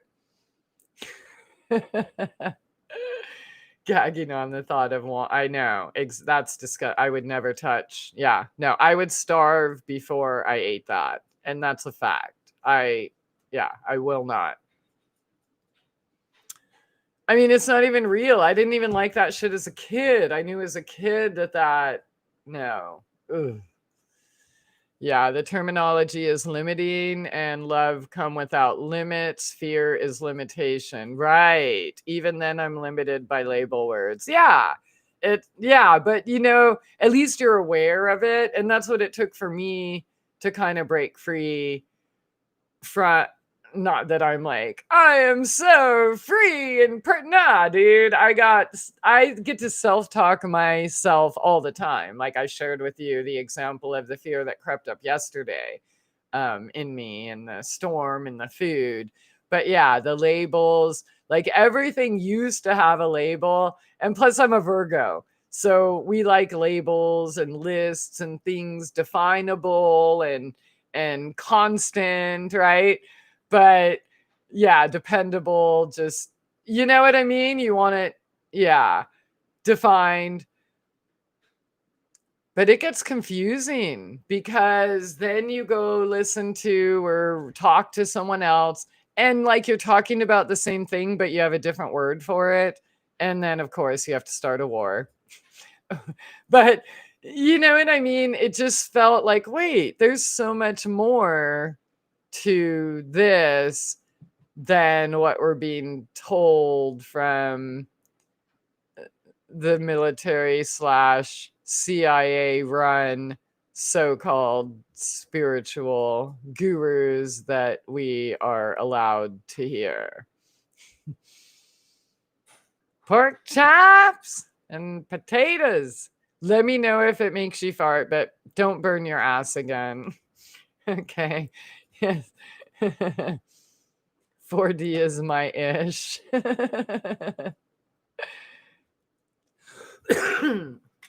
Excuse me. Every day.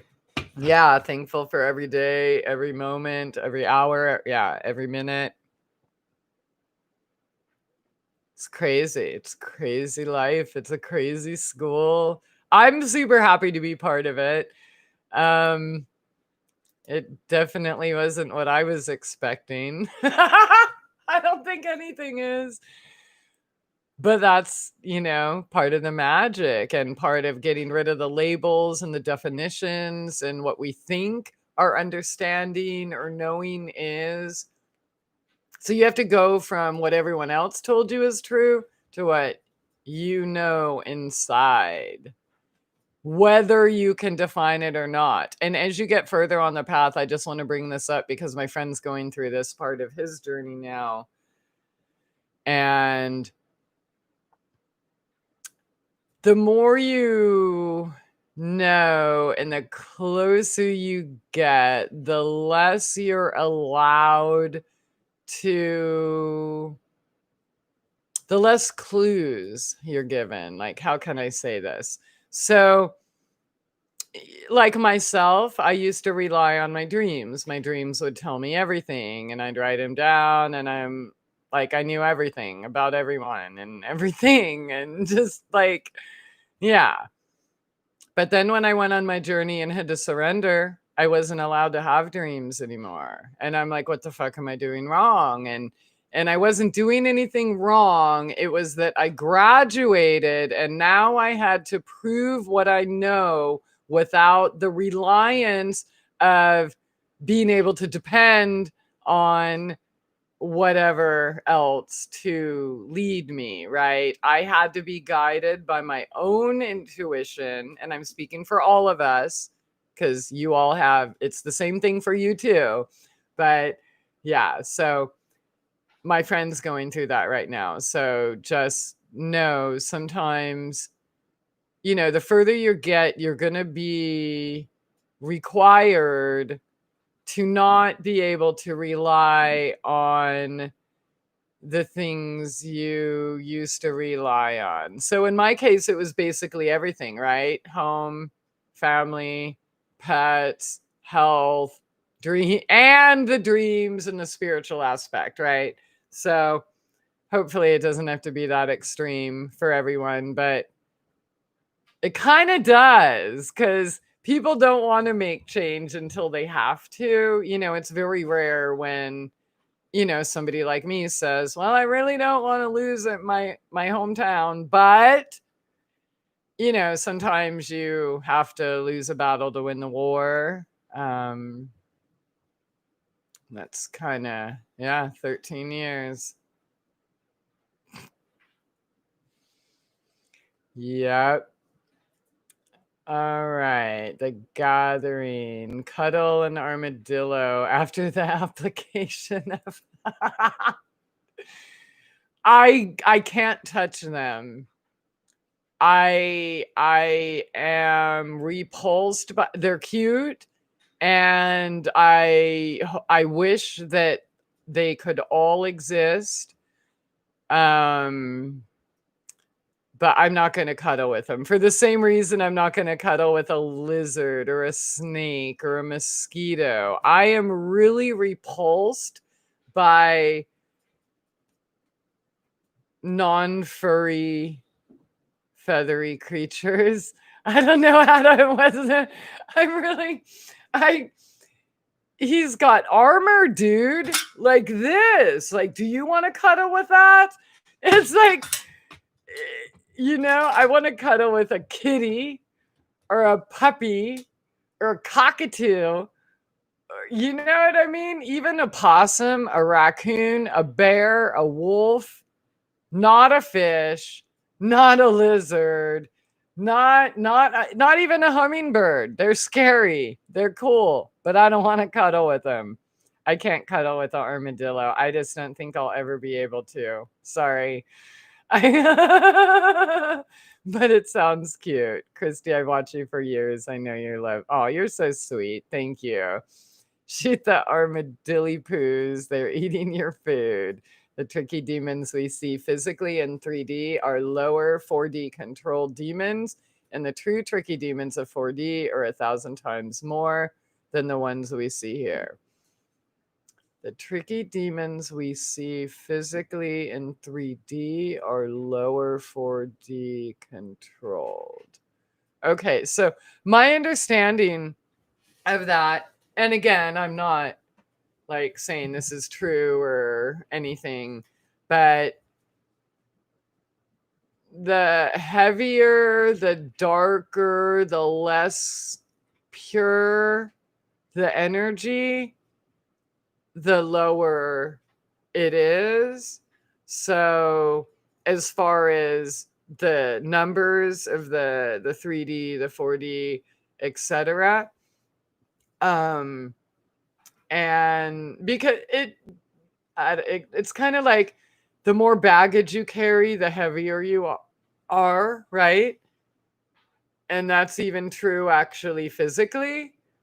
So in the spirit world, or at least in the energetic world, you can't vibrate like at the speed of light if you're weighed down in that heavy, mucky, sinful energy. They make you heavier, denser, lower. So I don't know. It's kind of like if heaven really is up there and hell really is down there, which I don't actually believe that like as a real physical, tangible thing. But there's definitely hell. There's definitely hell realms. There's definitely heaven and heaven realms, plural. And they all exist right here too, at right now, simultaneously. That's just my understanding. But I could totally be wrong. And I could also not explain myself right because I don't know how. It's confusing. It's beyond words. For me, it is. I respect people that are really good with being able to explain things that I can't explain well. Yeah, but even so, as good as some people are at explaining things that I can only see in a picture in my mind and try to project to you, it's still even beyond that. Yeah. Okay. But yeah, demons are everywhere. Demons, they're fucking kitties, dude. They're cute and fluffy and I hate them so much. War cry. All right. We are all multidimensional, although it doesn't appear so at Walmart checkout. Yeah. So I don't believe everybody's human. I don't believe everyone on this planet that looks like a human is a human. Upright walkers, I should say. People with 2 arms and 2 legs. We're not all human. We're not all the same. Yeah.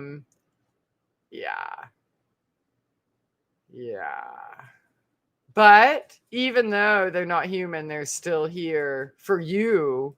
So for the real people that actually are in school. A lot of them are just dead soulless or just placeholders, basically.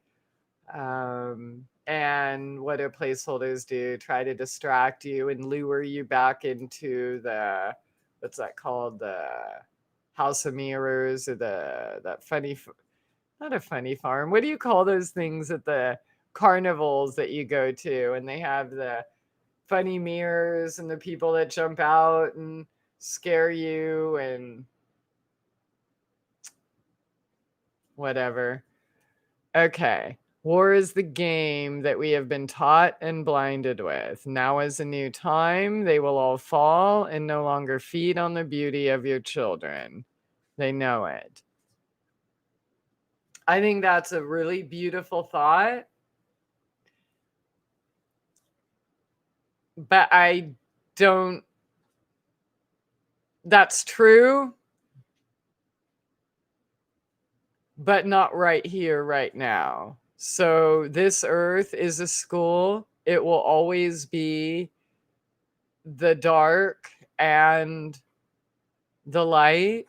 It will always, the war is, see, here's the thing. It's so fucked up. I wanted to do a video called Lose the Fight, talking about how losing the fight and stop fighting with everyone in the distractions, that's the actual magic where you get to, so becoming free from that fight. But the truth is, we are battling a war. And just like everything I shared with you about my garden or even my home, from the mealy bugs to the fleas to the squash bugs to the armadillos to the flies to the gnats to it literally is a war. And like, as much as I don't want to fight, I have to fight them or they will overcome me. And then I am letting my sacred space be ruled by fleas, for example, right? So the purpose of this school that we're in is to make us stronger. And we're not going to get stronger. Like, for example, I know everybody knows a trust fund baby, right? How dynamic are they? Like, what did they actually accomplish on their own? Somebody where everything is handed to them and they don't have to work. They don't have to, like, you know what I mean? Like, it's easy. Well, they're not very well-rounded, dynamic individuals with skills. So the harder the tests, right? The more skills you acquire. And so as shitty as everything is, and you mentioned children, so my children were kidnapped and that's fucked up and shitty. But I mean, look at my life like since then. Like maybe that protected them from something, right?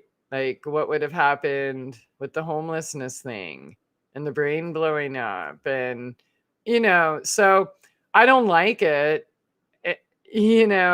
I'm not like, oh baby, hit me again, hurt me some more, please. Oh yeah, give it, but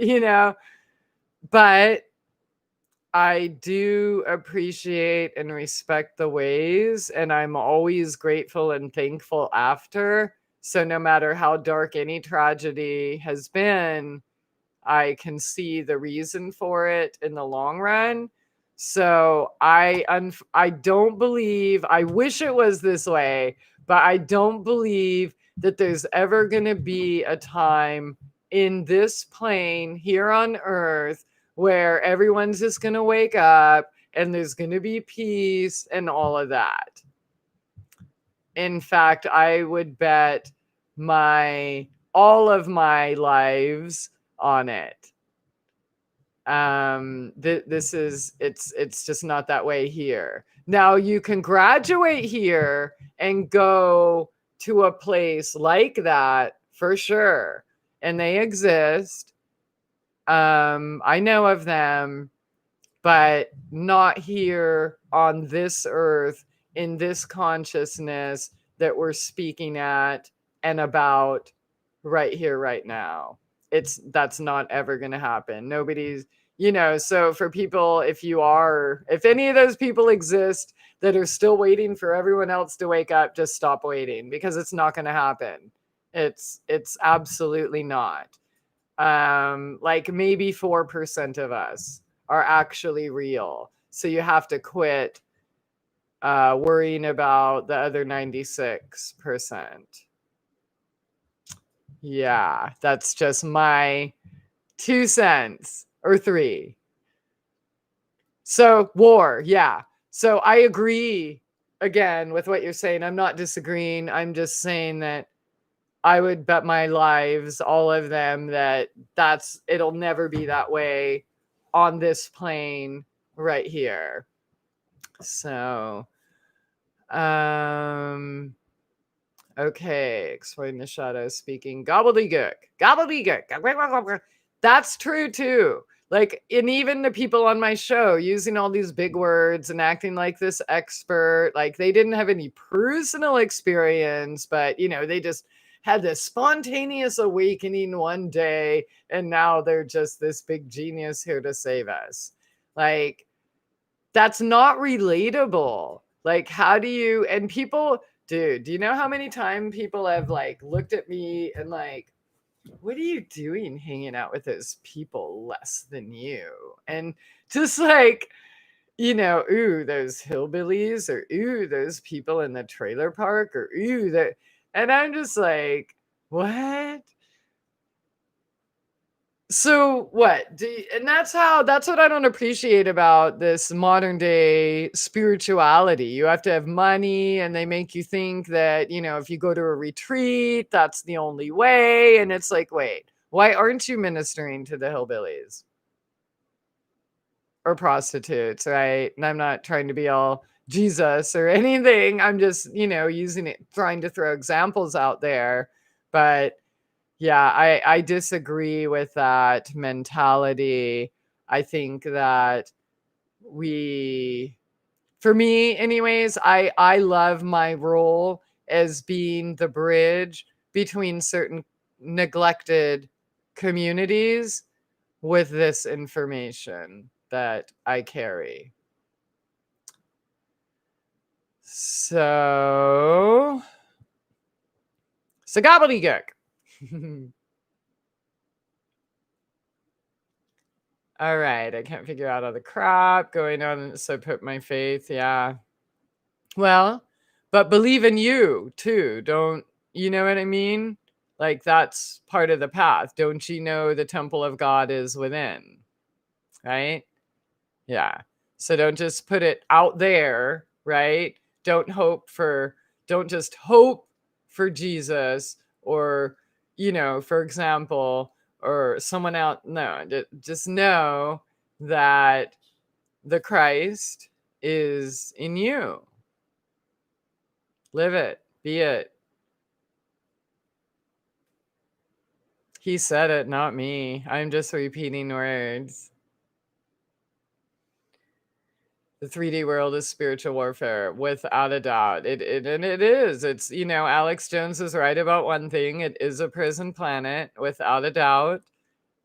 This is a war. Everything around us is a war. And until we do start fighting back, really, so the only fight, getting back to that, the only fight worth ever fighting is for your life, okay? For your right to live your soul path. That's the only fight you should ever be in, okay? But that doesn't mean we're not in a war. And when you have, say, somebody come steal your food supply or rape your children or whatever, you are required to stand up, because if you don't energetically, what do you think your teacher's going to say? Oh, well, she loves getting raped and she'll never stand up. So let's give her more of what she likes, right? Or whatever the thing is in your life, right? So, yeah, my comments. Okay, there's a word called sheeple. It doesn't mean low intellect. It means herd mentality type. Yeah. Oh, I'm getting tired. I still have kitchen work to do and patrol a garden. You tried to cuddle a hedgehog. Oh, dude, hedgehogs are cute. Okay, I would totally cuddle a hedgehog. Oh my God. That's adorable. How did that end up? The fun house at the carnival. Thank you.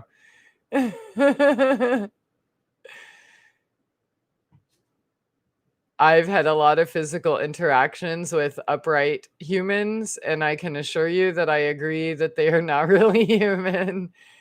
Yeah. And I know it sounds harsh and it makes it sound like I'm dehumanizing humans, but yeah, no, I learned the hard way. And the thing is, I could always see I just was penalized for it. So I pretended that I couldn't and gave my power away to fit in or try to, be like everyone else. But they're not human. And that's the catch though. They make the fake ones beautiful and shiny and have all the things that people worship, right? So that's why people got to check themselves. Why do you fucking worship people with money? Why? Like, why? More paper does not make a better human. Okay? What? Because you think they're cute or you like how they acted in this movie or something? Come on. Look, they're not all human. And just because they have a pretty face or they can put on makeup, magic, cast spells,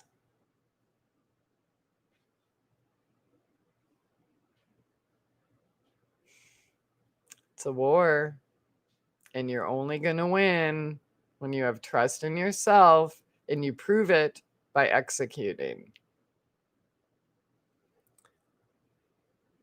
Okay, I was kidnapped as a child by those types of nutcase rulers. Wow, they sent me back because I'm an anarchist. I felt rejected. Wow.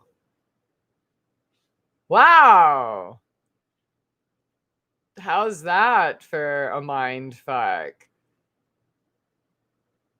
You felt rejected when kidnappers didn't want you. Wow, that's fucked up. I totally understand though.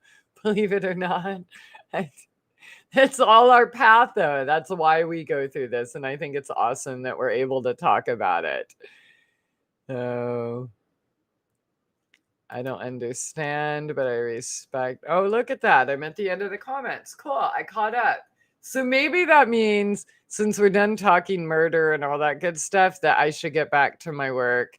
I didn't intend on being here almost 4 hours, which is really dumb because nobody will listen anyways. And then I can't even get people to watch 3-minute videos. They're not going to watch 4-hour videos. But by the way, if you haven't seen the God Bless America song, you have to check it out and let me know what you think because it is my new favorite song and I think it should be required reading for all humans and armadillos. Yeah. And on that note, I'm going to go check my garden because I want to make sure that I can keep up my preservation schedule. And I have been staying up late and waking up early, and it is a little hard, but after we get over this hump, winter will be here, right? And then I'm going to have nothing but time. So I say now, something's going to show up, but please don't. Please don't. I really do want to relax. I just want to sit on the porch and not pick up cat poop for one day and not repair damage, that somebody else did to my hard work. I hate that. I'm getting tired of it, but I'm done bitching. So go kill an armadillo, everybody, boys and girls. Oh, yeah. Okay, just kidding. Please don't. And I think it sucks, but if I have to, I will. Hopefully they finally got the message and they don't come back. Dude, let me tell you how stupid they are. And disconnected. Their brothers carcass is right there. And they still thought it was like totally normal to just like walk right by him to steal more food and destroy more roots. And yeah, so all right, I'm a killer, you're a killer, we all kill to eat, to live. And why doesn't anyone care about plants? I don't like killing plants either. They're living, everything is living, we're living, we have to kill to eat. Everything else that lives has to kill to eat. It's just a part of life. And even if you're vegetarian or vegan, you're still killing to eat because you're hiring hitmen with your dollars, paying other people to kill the critters to get you your produce. Critters die to grow your lettuce all the time. And I kill pretty much every day these days. So fun times, everybody.